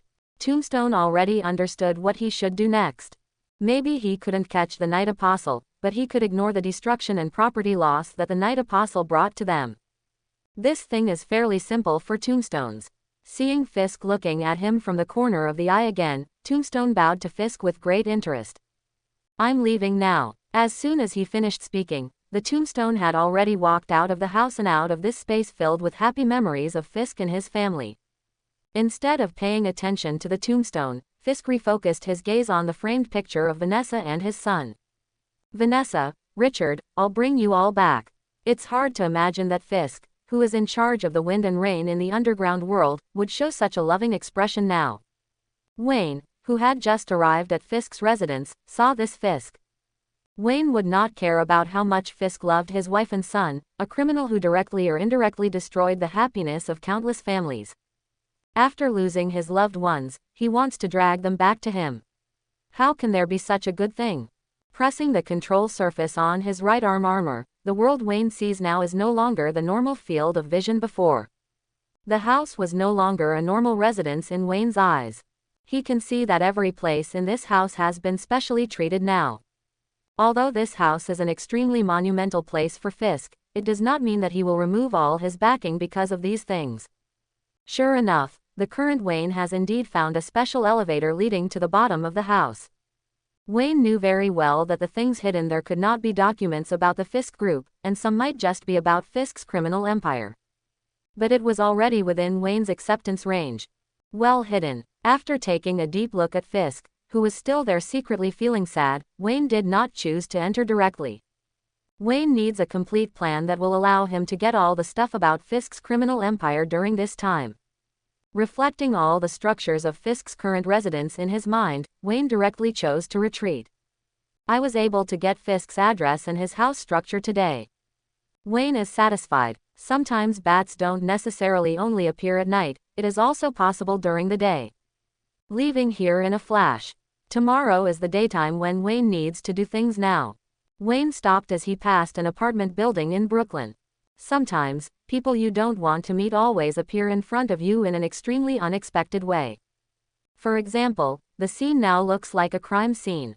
The victim was none other than Spider-Man, who had been nagging by his side before.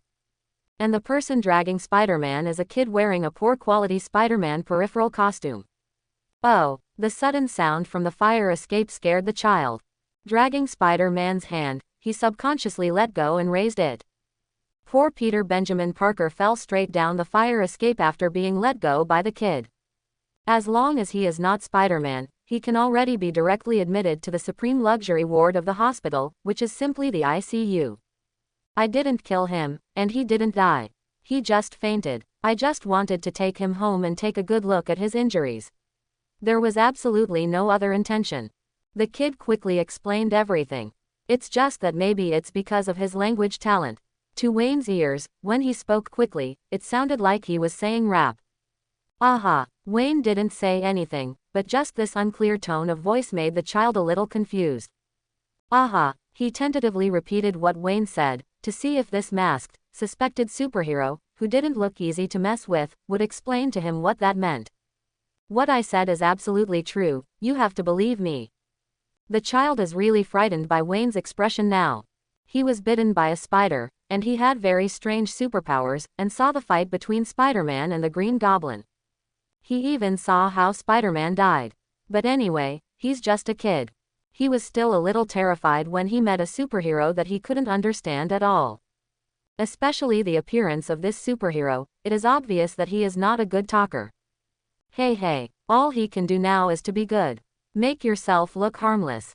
Oh, my back. Spider-Man's voice interrupted the frozen atmosphere between them.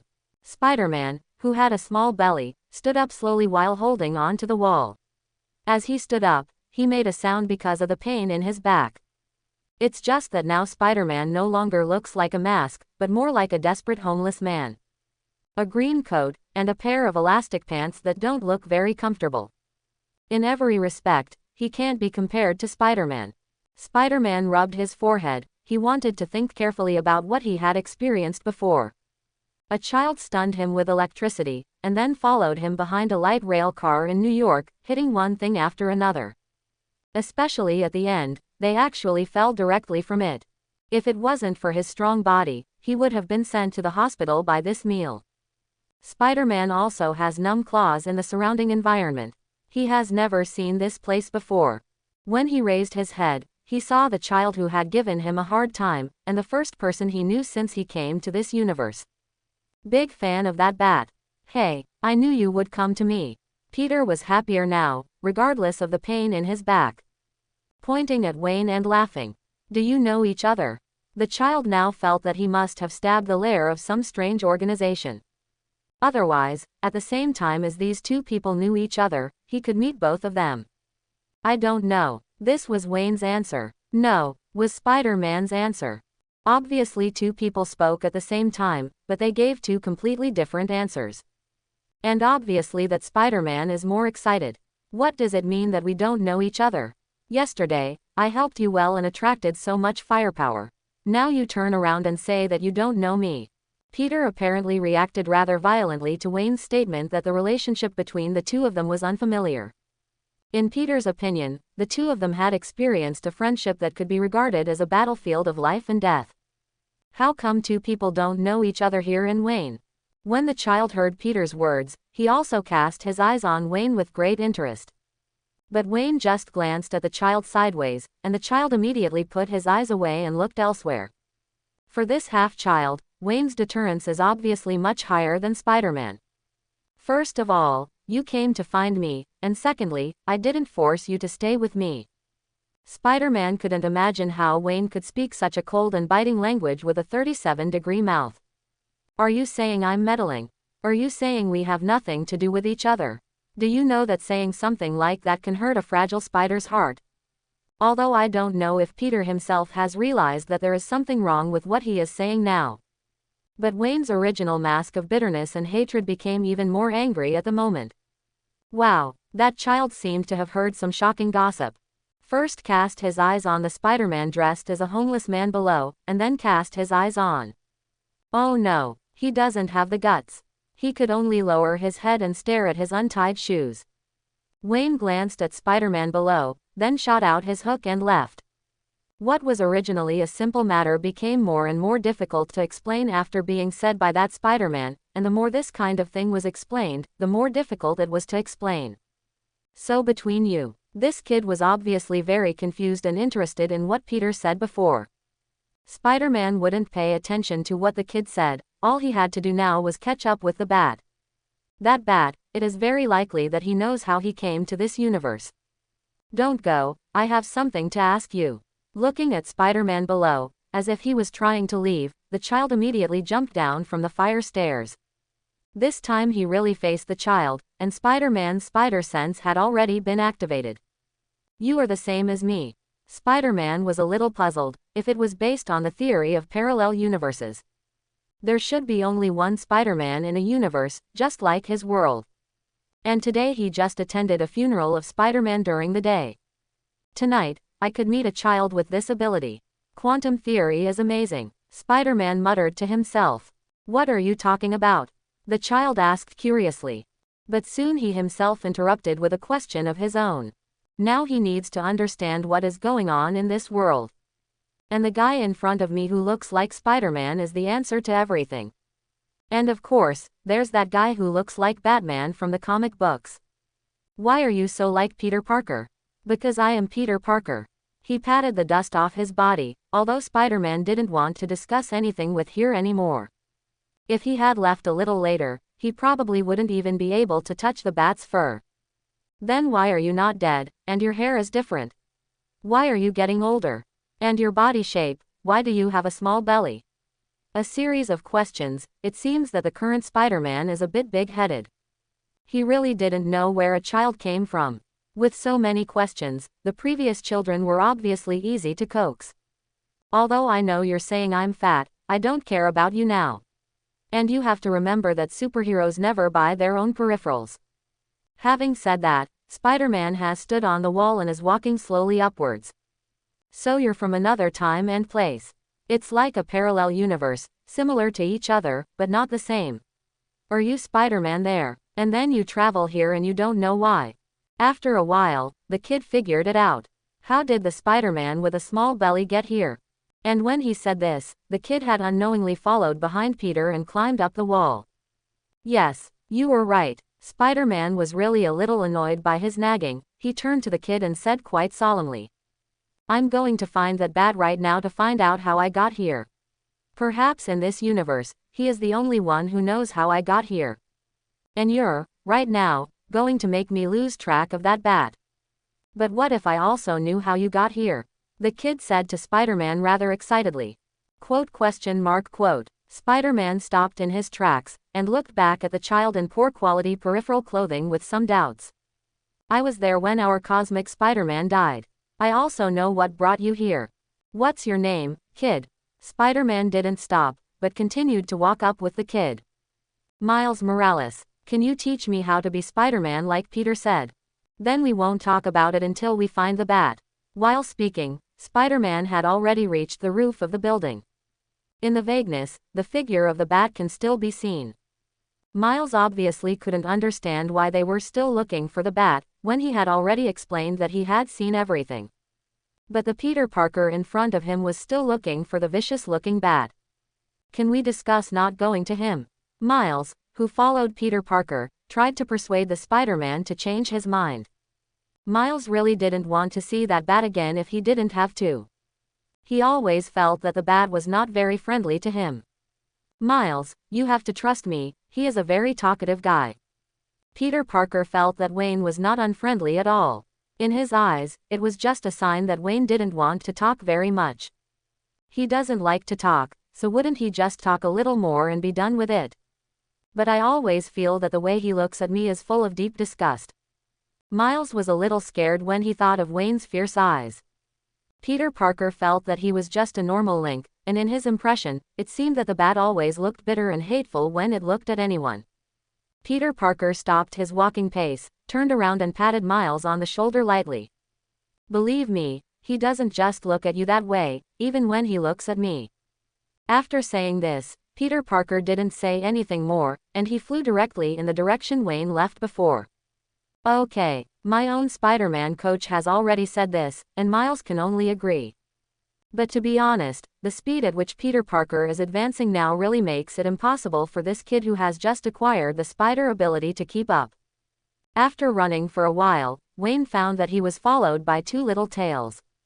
The skills from that Batman clearly told him how to avoid the immature pursuit of those two little tails. In fact, the big tracking ability is pretty good, but the small one is really full of loopholes. The hook gun shot out, directly pulling Wayne's figure to another location. Only this time, Wayne's figure was no longer as slow as before, but left the original position extremely quickly. This sudden increase in speed obviously caused Miles to be taken care of from behind, and Peter Parker, who had slowed down his pursuit, was somewhat unable to react. He can't care about Miles now. They must first catch the bat before they can settle Miles' matter. Even if he reached the landing point of the bat as quickly as possible, he still didn't see the bat, as if the guy suddenly had superpowers and could become invisible here. Whoosh! A batarang flew directly from his ear and nailed the wall not far away. If it hadn't been for the fact that his spider sense hadn't issued an early warning, Peter Parker might have thought that the batarang was heading for his throat. There's no need to say hello with something like this. Looking back, Peter Parker said to the bat slowly walking out of the shadows. "Why follow me?" Wayne's words have always been concise and to the point. He couldn't understand what this guy wanted to do after following him. "We may need your help." The caution shown by Peter Parker was something Wayne hadn't seen from the movie before. After all, a guy who dares to go to Kingpin base camp to solve the incident after listening to the child's explanation will definitely not be as meticulous as he is showing now. Of course, this may also have something to do with the fact that Peter Parker has always been fighting alone. "I'm not completely familiar with these abilities yet. I think you might need to be a little slower." It wasn't until this moment that Miles rushed to the two people's side. "This guy should have explained everything to you. You two can solve it by yourself.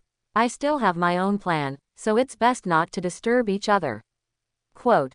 When Wayne said this, he immediately threw down a smoke bomb. No matter how different Spider-Man's senses are from ordinary people, he can't be stronger than Superman's senses. When the smoke cleared, Wayne's figure had long disappeared.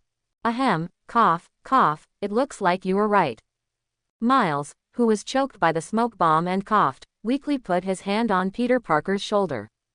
This time he was convinced that what Peter Parker said was true, that the bat was what it was to everyone. Wayne would not care about what Peter Parker and the others were going to do. Following the normal plot flow, they would never have any problems, and they would also be taken to other Spider-Man. What's more, if these Spider-Man did not go to the private research laboratory sponsored by Kingpin, does that mean that Kingpin might not go there as per the plot? No matter from which aspect, Wayne feels that if he interferes with the progress of the plot will deviate. Not only will it cause problems for Spider-Man, but more importantly, it will make Wayne's plan go wrong. Wayne's choice satisfied Thomas in his head. In Thomas's view, Wayne's choice is absolutely the right one, and everything must be based on the completion of his plan. It is only possible to help others if it does not affect the normal progress of your own plan. Likewise, this is why Thomas refused again and again an invitation from Cyborg, who serves as an advisor to the American military. At that time, he only wanted to maintain the order of Gotham, and other things had no meaning to Thomas. Before returning to his home, Wayne carefully checked whether there were any spies of Jin Bin in the entire community. Although what has been done today is already a warning to them. But be careful in all things. Perhaps Jin Bing and Tombstone are planning to let this poor community go. There are no more eyeliners watching the Parker family at all times, and no more itinerant bums as mobile watchers. Wayne landed lightly in the backyard of the house he just bought without making any sound, as if his body weighed nothing.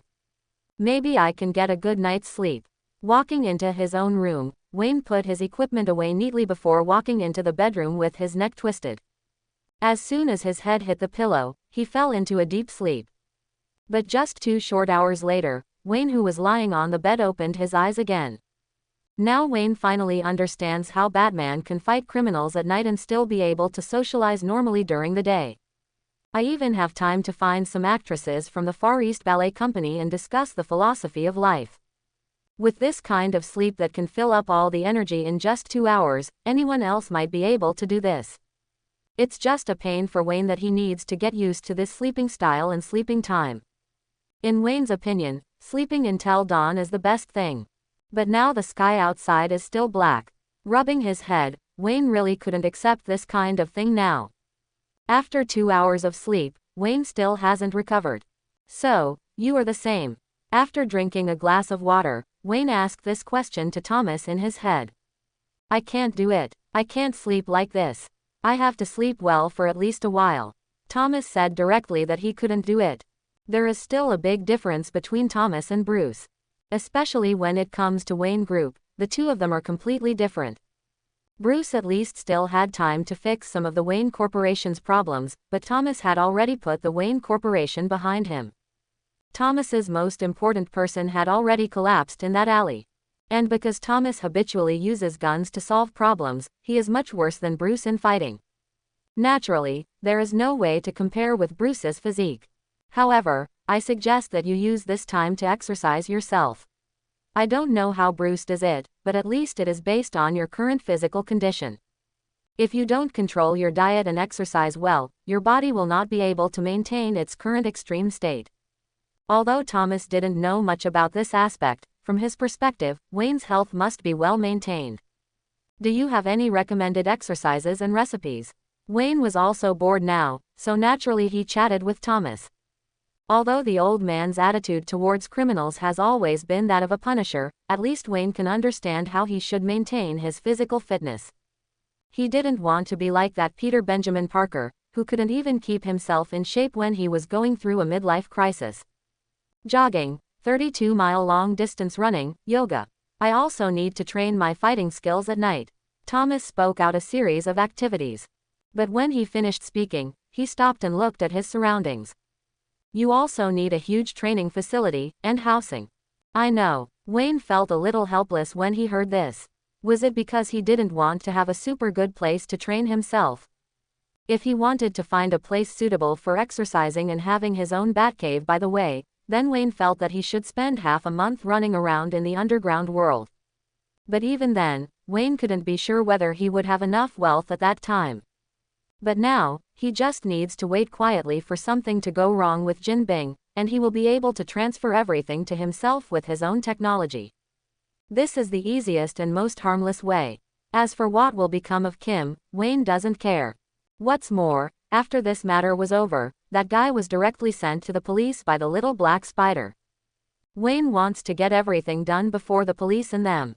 As for the recipe, let's talk about it after you have money. Thomas has no intention of telling Wayne the recipe now.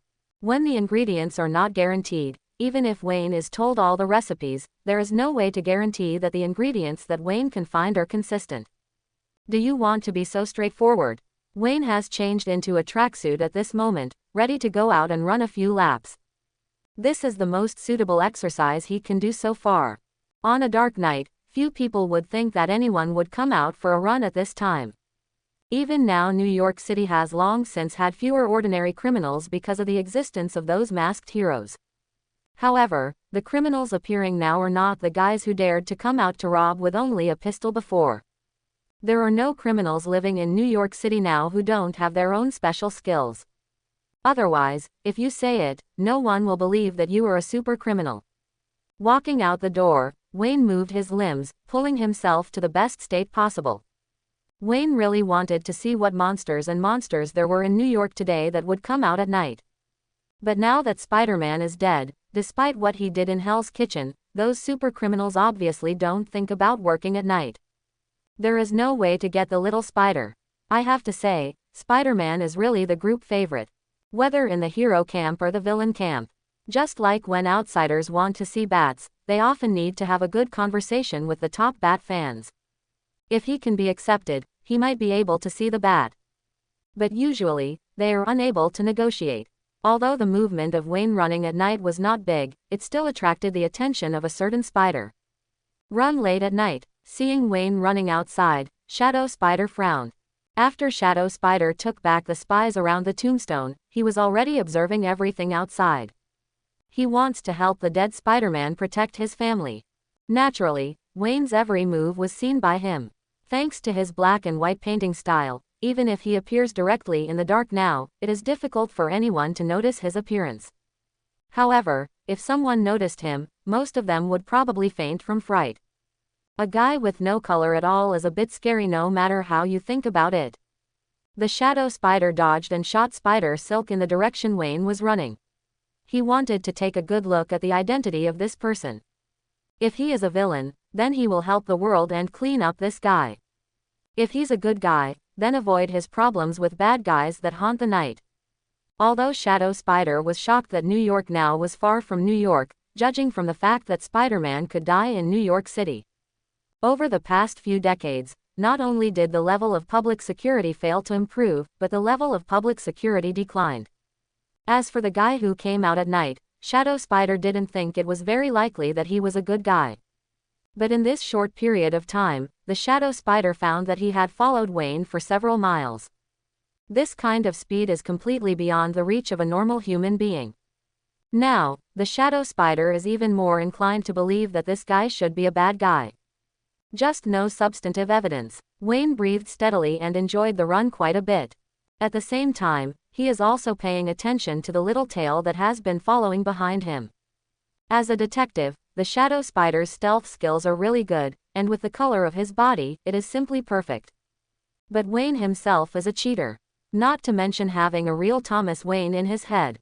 Wayne didn't know that Shadow Spider was determined to follow him. He just thought that this guy was monitoring all suspicious things around him.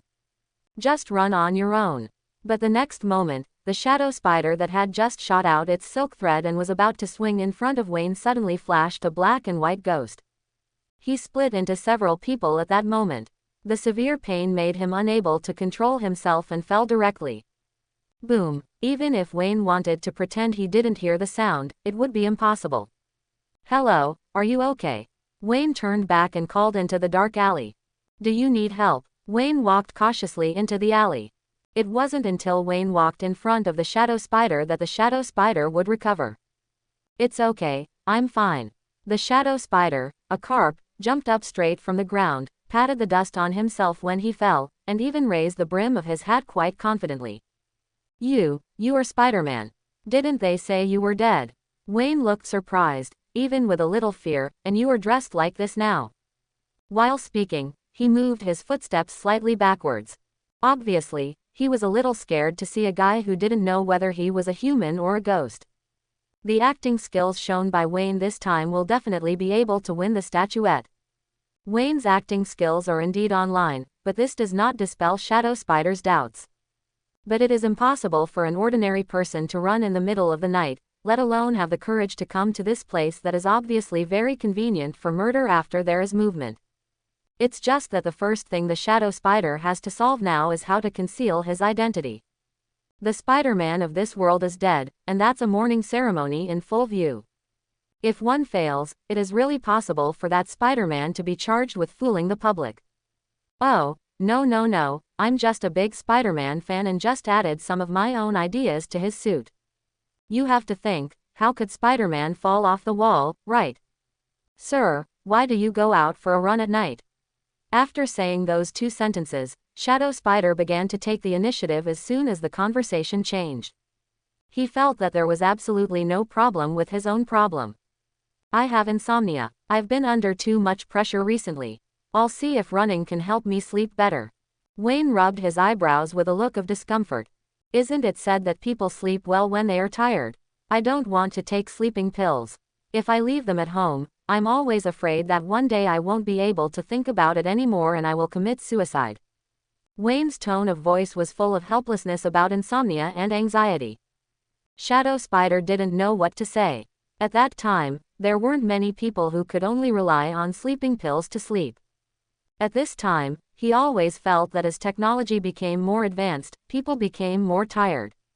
The Shadow Spider reluctantly let go of its vigilance against Wayne, took a step forward, and wanted to put its hand on Wayne's shoulder. It's just that this posture is a little strange. A 1.8-meter man puts his hands on the 1.9-meter Wayne, and there is always a sense of disobedience.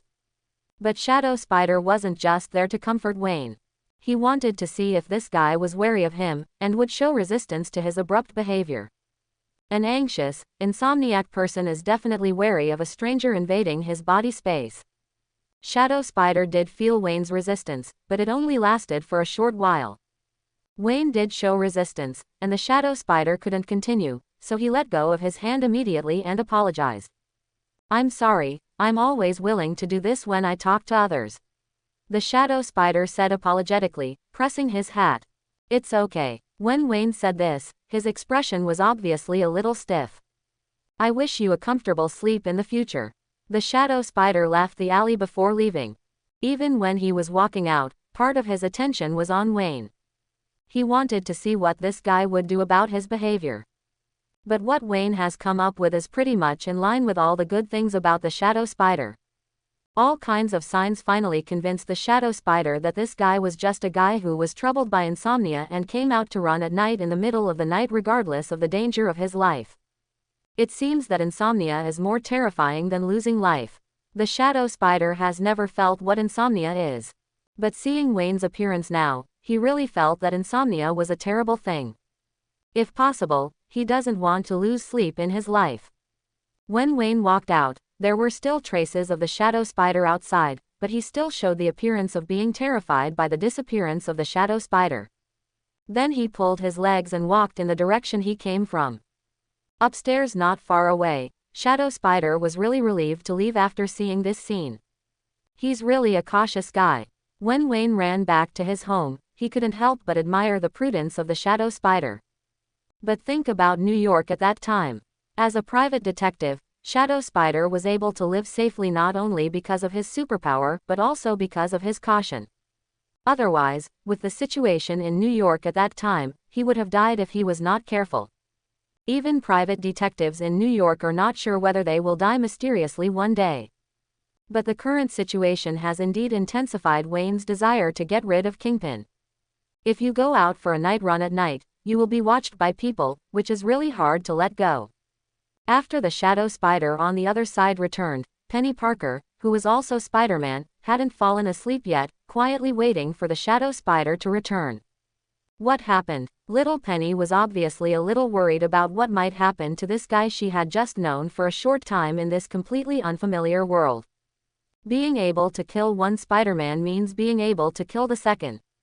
Whoever it was, Penny didn't want anyone to have problems again. A guy who came out for a run because of insomnia, hoping to make himself tired enough to fall asleep. For little Penny, the shadow spider was naturally not the same as before with Wayne. He spoke to little Penny quite sincerely. Little Penny also heaved a sigh of relief when she heard the news. Sure enough, at any time, insomnia is uncomfortable. Penny is also quite aware of insomnia. The world she came to is already so developed, but there is still no way to solve the problem of insomnia. Some can only use drugs to force people to sleep. The rich and big households use the sleep cabin to forcefully relieve fatigue when they suffer from insomnia. However, that sleeping cabin is beyond the reach of many people and lifetime wealth. Okay, go to sleep quickly. Child, you still have to sleep well. The shadow spider pushed little Penny to let her go back to sleep quickly. You should go to bed early, too. Little Penny was still a little scared. Shadow spider didn't explain the situation to them, so she went out to detect the situation again. It would be really worrying. I know. The shadow spider nodded. Lying on the sofa. Say hello to show that you are sleepy. Little Penny looked at the shadow spider like this and left with a smile. After all, she was already sleepy, so she should fall asleep soon. However, after little Penny left, Shadow Spider changed his tiredness and opened his big white eyes wide. He always felt that there was something he had missed when meeting Wayne today. And it's quite crucial. What is it? The Shadow Spider looked at the warm ceiling and fell into deep thought. Suddenly, he found that he seemed to be led by that person to fall into the horrible thing of insomnia. I quickly closed my eyes and kept saying to myself, sleep. But the problem is, no matter how he hints that he should go to bed, he doesn't feel sleepy. This feeling is really too uncomfortable. Wayne didn't know that he had succeeded in causing insomnia to a Spider-Man who was a good sleeper. He is currently stretching at home. Make sure you don't lose your flexibility after exercising. Otherwise, during combat, some actions will be quite strenuous. Once something goes wrong, it could put him in a dangerous situation. In Brooklyn, in a small coffee shop, a man who attracted a lot of attention was sitting. The man is just sitting by the window. It was actually able to make their coffee shop, which didn't have a lot of customers, become a bit full. The black suit is paired with a gray Empire collar shirt and a black tie with dark flowers, making the man's movements full of aristocratic temperament that is not often seen in the United States. The suit, which is also relatively slim, clearly highlights his muscular figure. But what didn't match that muscular figure was his slightly melancholy face. This is not inconsistent, but creates a different flavor. When today's Wayne puts on this outfit and walks out of the house, he is no longer the night walking in the dark. Instead, it was Bruce Wayne who was wandering in social places. Because I was a little curious before, why he kept calling himself Wayne instead of Bruce. The answer Wayne gave was simple, that is, the name Bruce represented too many things, and he was still not sure if he could bear it. It's like he never stated that he was Batman. The meaning of that thing is too heavy. You have become him, and everything about him has completely become a part of you. How can there be anything heavy or not heavy? Thomas's words have completely awakened Wayne now. He has become the Bruce Wayne of this universe. So what is he still worried about? Bruce is holding a Daily Bugle news report about Spider-Man's passing. It looked like Bruce had been perusing the news the whole time. But in fact, Bruce's eyes have always been on the house opposite him. Jinbin's house. Handsome, do we want to get to know each other? A woman with long hair sat across from Bruce quite confidently. To be honest, this woman looks really good looking, with long black hair and a healthy figure. No matter how you look at it, she can be a very good partner. If he wasn't facing Bruce, we can be sure that 8 out of 10 men would be smitten by her approach. Putting down the newspaper in his hand, Bruce neatly pasted it aside. Bruce said to the woman with a smile on his face, "I'm sorry, miss, but I don't like your type." The woman wanted to say something more, but Bruce had put a dollar bill under his coffee cup. "I'm sorry, I still have something to do. It's a pleasure meeting you." After Bruce finished speaking, he turned and walked out of the coffee shop. Although the woman was a little unhappy about Bruce's rejection of her, when she saw Bruce's graceful and polite movements, she put this little bit of unhappiness behind her. Men feel happy when they see beautiful women, and women feel happy when they see handsome men. Bruce is obviously a handsome guy in the popular sense, and he is the kind of handsome guy who is very attractive. Even though Bruce had walked out, the woman was still unwilling to take her eyes off him. The feeling of melancholy and a touch of aristocracy is really hard to take away. It must be very pleasant to live with such a man, the woman muttered to herself. Her words, if those guys who have worked with Bruce Wayne know, will definitely give her a big white eye. When the noble Bruce came to the front of the Golden Room, the two bodyguards looked at Bruce very vigilantly. Sorry, sir, Mr. Fisk is not at home today. If there is anything, I can help tell you. A bodyguard walked towards Bruce in advance and stood in front of Bruce. He put his hand on Bruce's shoulder. It has to be said that even the bodyguards that Jin Bing found for himself were all big men with a height of more than 1.9 meters, which looked extremely intimidating. Standing in front of Bruce, he was not at a disadvantage in the slightest. Oh, that's really unlucky. I managed to make an appointment today, but I didn't expect that Mr. Fisk would have something to do. Bruce looked annoyed when he said this, but he had already looked at these two people with his peripheral vision. The position of the pistol on the bodyguard's waist. Then you can only make an appointment again. The bodyguard saw this kind of thing a lot. He just kept his icy demeanor. Okay, thank you. Bruce also put his hand on the bodyguard's shoulder, but moved it slightly towards the neck. The bodyguard felt powerless all of a sudden, rolled his eyes and fell towards Bruce. Hey, what's wrong with you, brother? Are you okay? Bruce supported the bodyguard quite worriedly. Seeing this scene, another bodyguard did not rush over, but stood there cautiously, putting his hand on his waist. He has no way to determine whether Bruce has done something. After all, there is physical contact between the two of them. And he knows very well that there are many ways in this world that can make people comatose with just a little contact. What if Bruce used this method to pass out his colleague? Please put my colleague where he is. Thank you for your cooperation. This bodyguard was indeed very conscientious. He stretched out his hand to signal Bruce to put his colleague on the ground. But the other hand is always ready to draw a gun. Okay, no problem, you don't need to be nervous. I don't want you to shoot and kill me because of my mistake.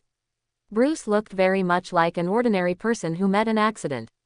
Look, I'm going to let him go. Even when Bruce was putting down the bodyguard, he was explaining the situation to another person. Slowly lower the unconscious bodyguard to the ground.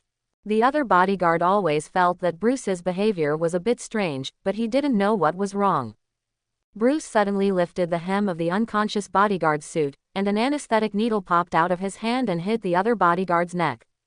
The bodyguard looked shocked and slowly fell down, covering his neck. Even before he fell into coma, he kept his hands on his waist.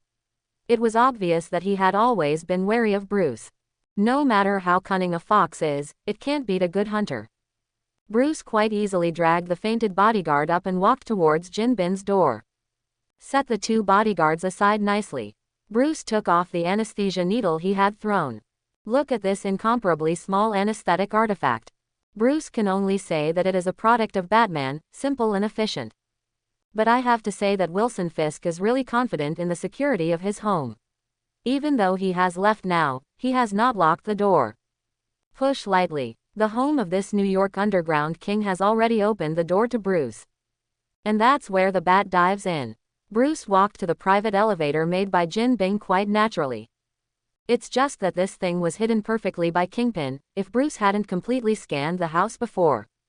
It's really not necessarily possible to find out. Nice painting. Hanging there to cover everything is an oil painting of gods and demons fighting, but the picture is so huge that it can perfectly cover everything. Next to this painting is a bust of Copernicus. Looking at the bust placed there, Bruce used both hands before barely breaking it to the other end. As the oil painting rose, an elevator door with a sci-fi shape slowly opened. No special biometrics, just a single switch at the door.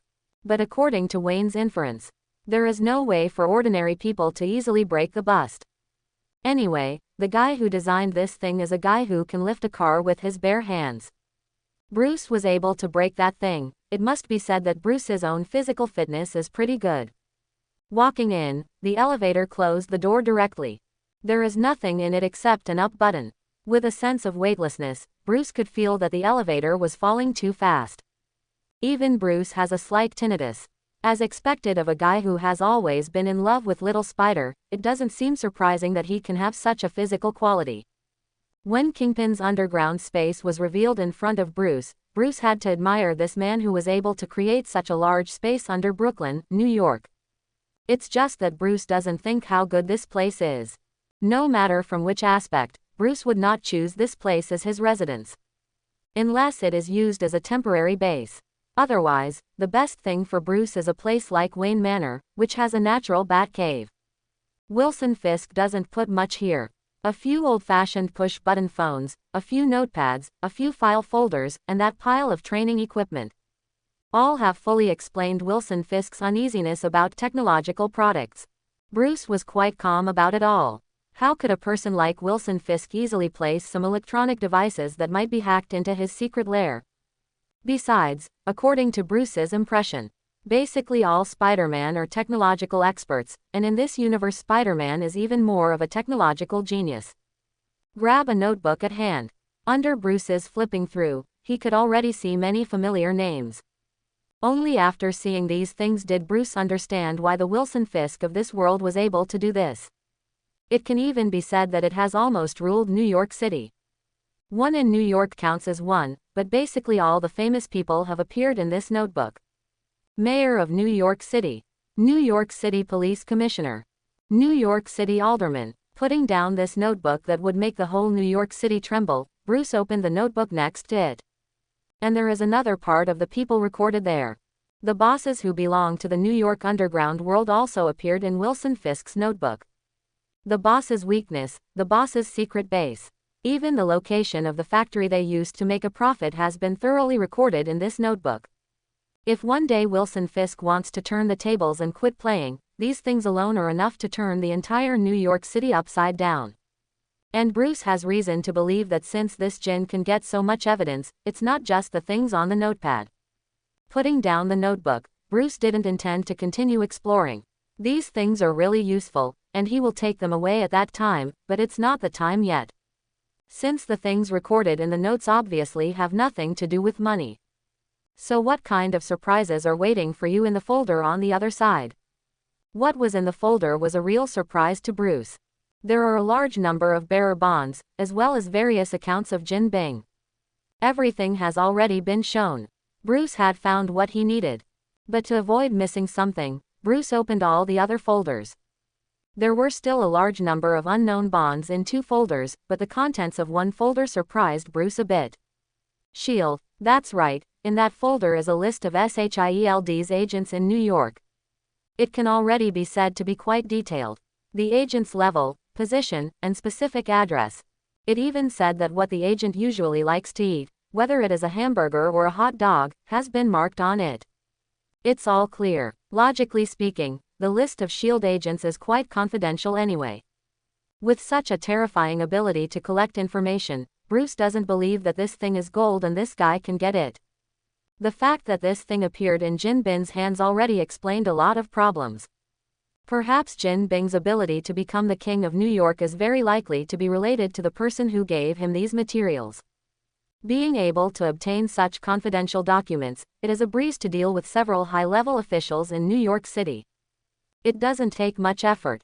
Bruce raised his head suddenly.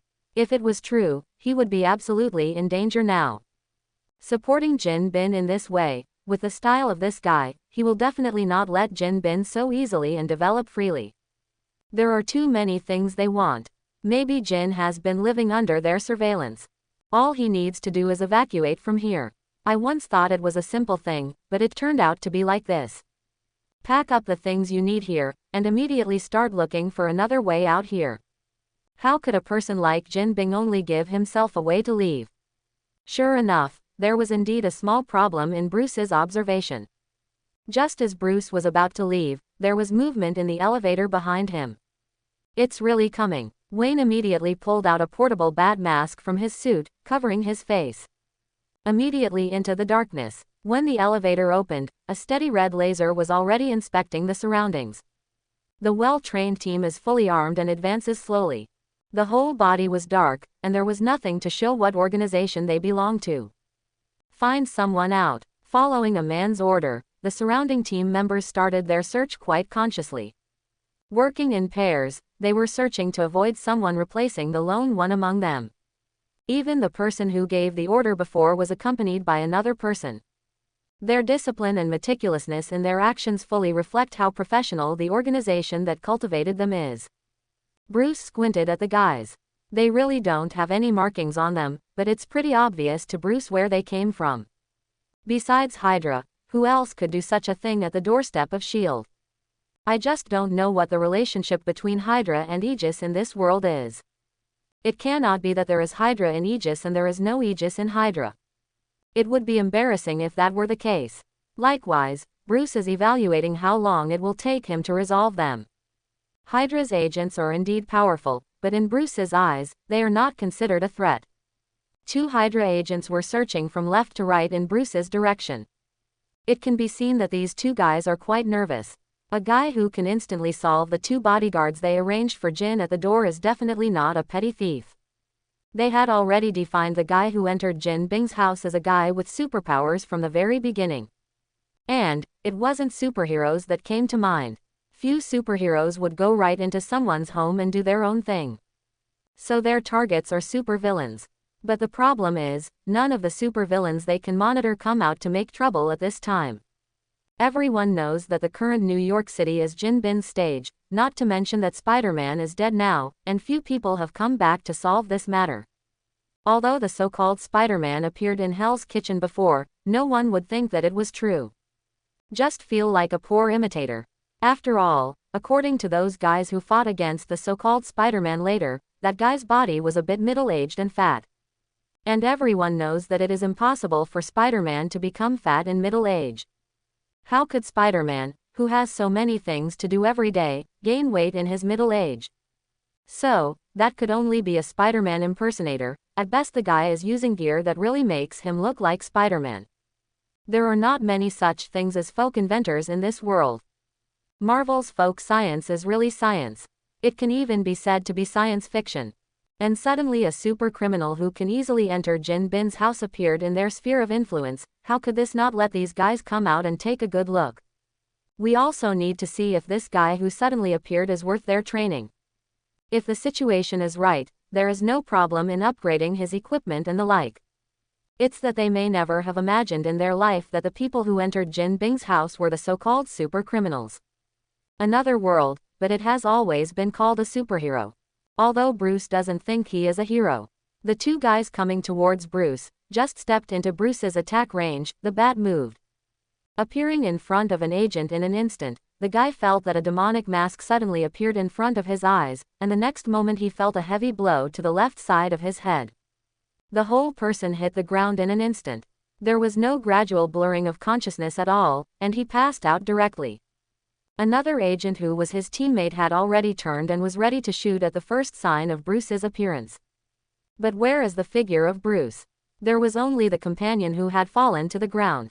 Ming had already adapted to this kind of thing in training, but now this weird situation filled his heart with fear. His sight could not be stabilized for a while. His eyes were looking everywhere. Bruce ducked to the agent's side, and his powerful leg sweep had already made the agent fly into the air. Grasping the moment the agent vacated, Bruce had already handed his knee out early. Crack. Even now, amidst the voices of other agents rushing here, there is no way to conceal the crisp cracking sound. Broken back. This skill that was once used by Bruce was given to others by Bruce. What? There was only one cry of pain and then there was no sound. This made the agents coming here involuntarily stop, looked at the companions around them, and made sure that they were all people who got along day and night, so they barely dared to move forward. Bruce did all this, which sounds very long, but in fact it only happened in a few seconds. Facing these guys, Bruce's combat power is still directly crushed. Groups of 3 and 3 control the surrounding situation well. The guy who had spoken before spoke again. Their movements were quite quick, and they had already started to pull their figures to their comrades' side in the first time. It's a bit difficult. Bruce watched these guys slowly move closer to him. Even though he said so, there wasn't any so-called difficulty in those eyes. It's still shockingly calm. He turned his hand over and conjured up two weapons like finger tigers in his hands. It's just that the shape on it looks like a bat with spread wings. Gently press a button, and the bat logo instantly turns red. At this moment, Bruce had no intention of covering up his figure. Stepping out, the moment Bruce's foot landed on the ground, the ding shin elbow, which belongs to Bajikwan, had already knocked an agent into the air. With such a big commotion, it was hard for the agents not to pay attention. But their reaction speed was obviously not as fast as Bruce's. After closing the distance between himself and the other agent, an uppercut with red light had already knocked him away.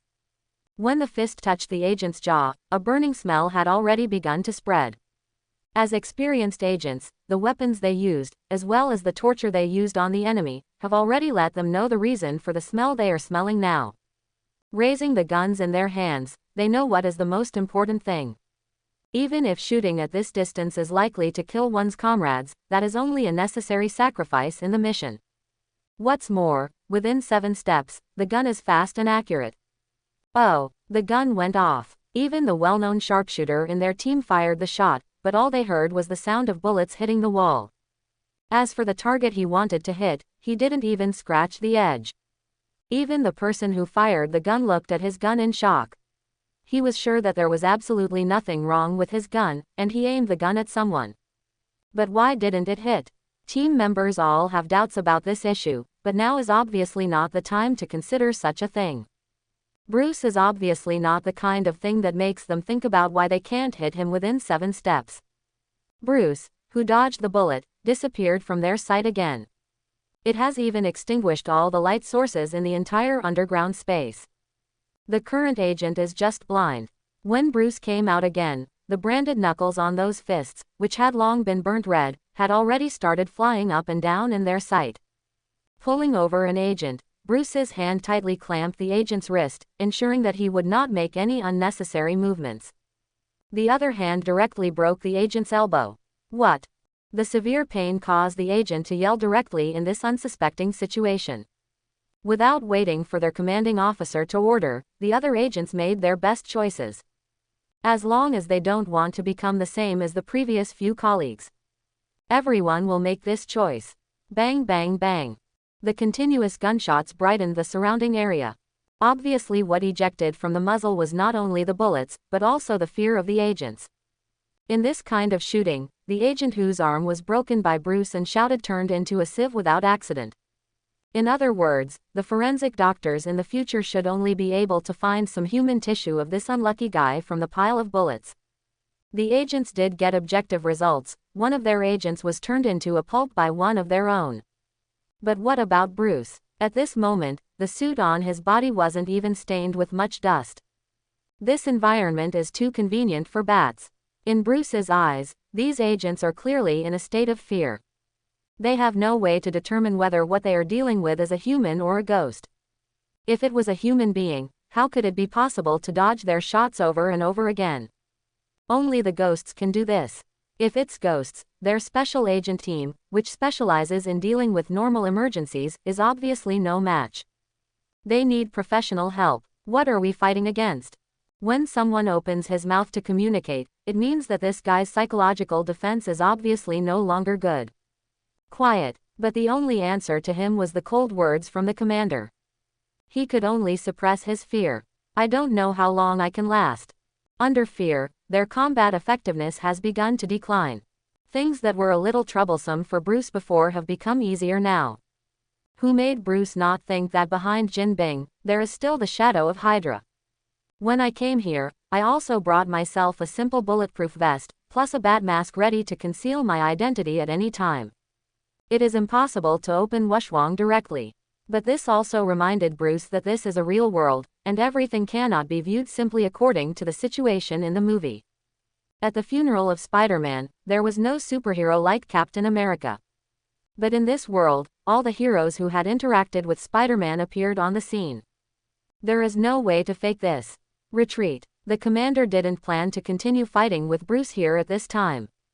Not to mention that they were facing a guy who didn't know what was going on. This kind of physical and psychological tension really made him a little bit unbearable. As a commander, He felt that his nerves might collapse at any time. What about the action team member who asked before? For them, this is a silent fear. What he has to do is to bring all his remaining players to the ground. Unfortunately, Bruce will not give them such a chance. He had already set his sights on the agent who had asked aloud before. That guy is on the verge of breaking down. Just apply a little more force. He will be Bruce's breakthrough point to defeat the others here. Bruce, wearing a bat mask, appeared in front of the agent at an extremely fast speed. Then it fell back into darkness like a ghost. Although it was just a fleeting appearance, Bruce was sure that the guy must have seen his appearance clearly. What? The ferocious bat mask that appeared in front of the agent had already turned into a green-faced and fanged demon under the agent's own imagination. He can no longer bear the pressure.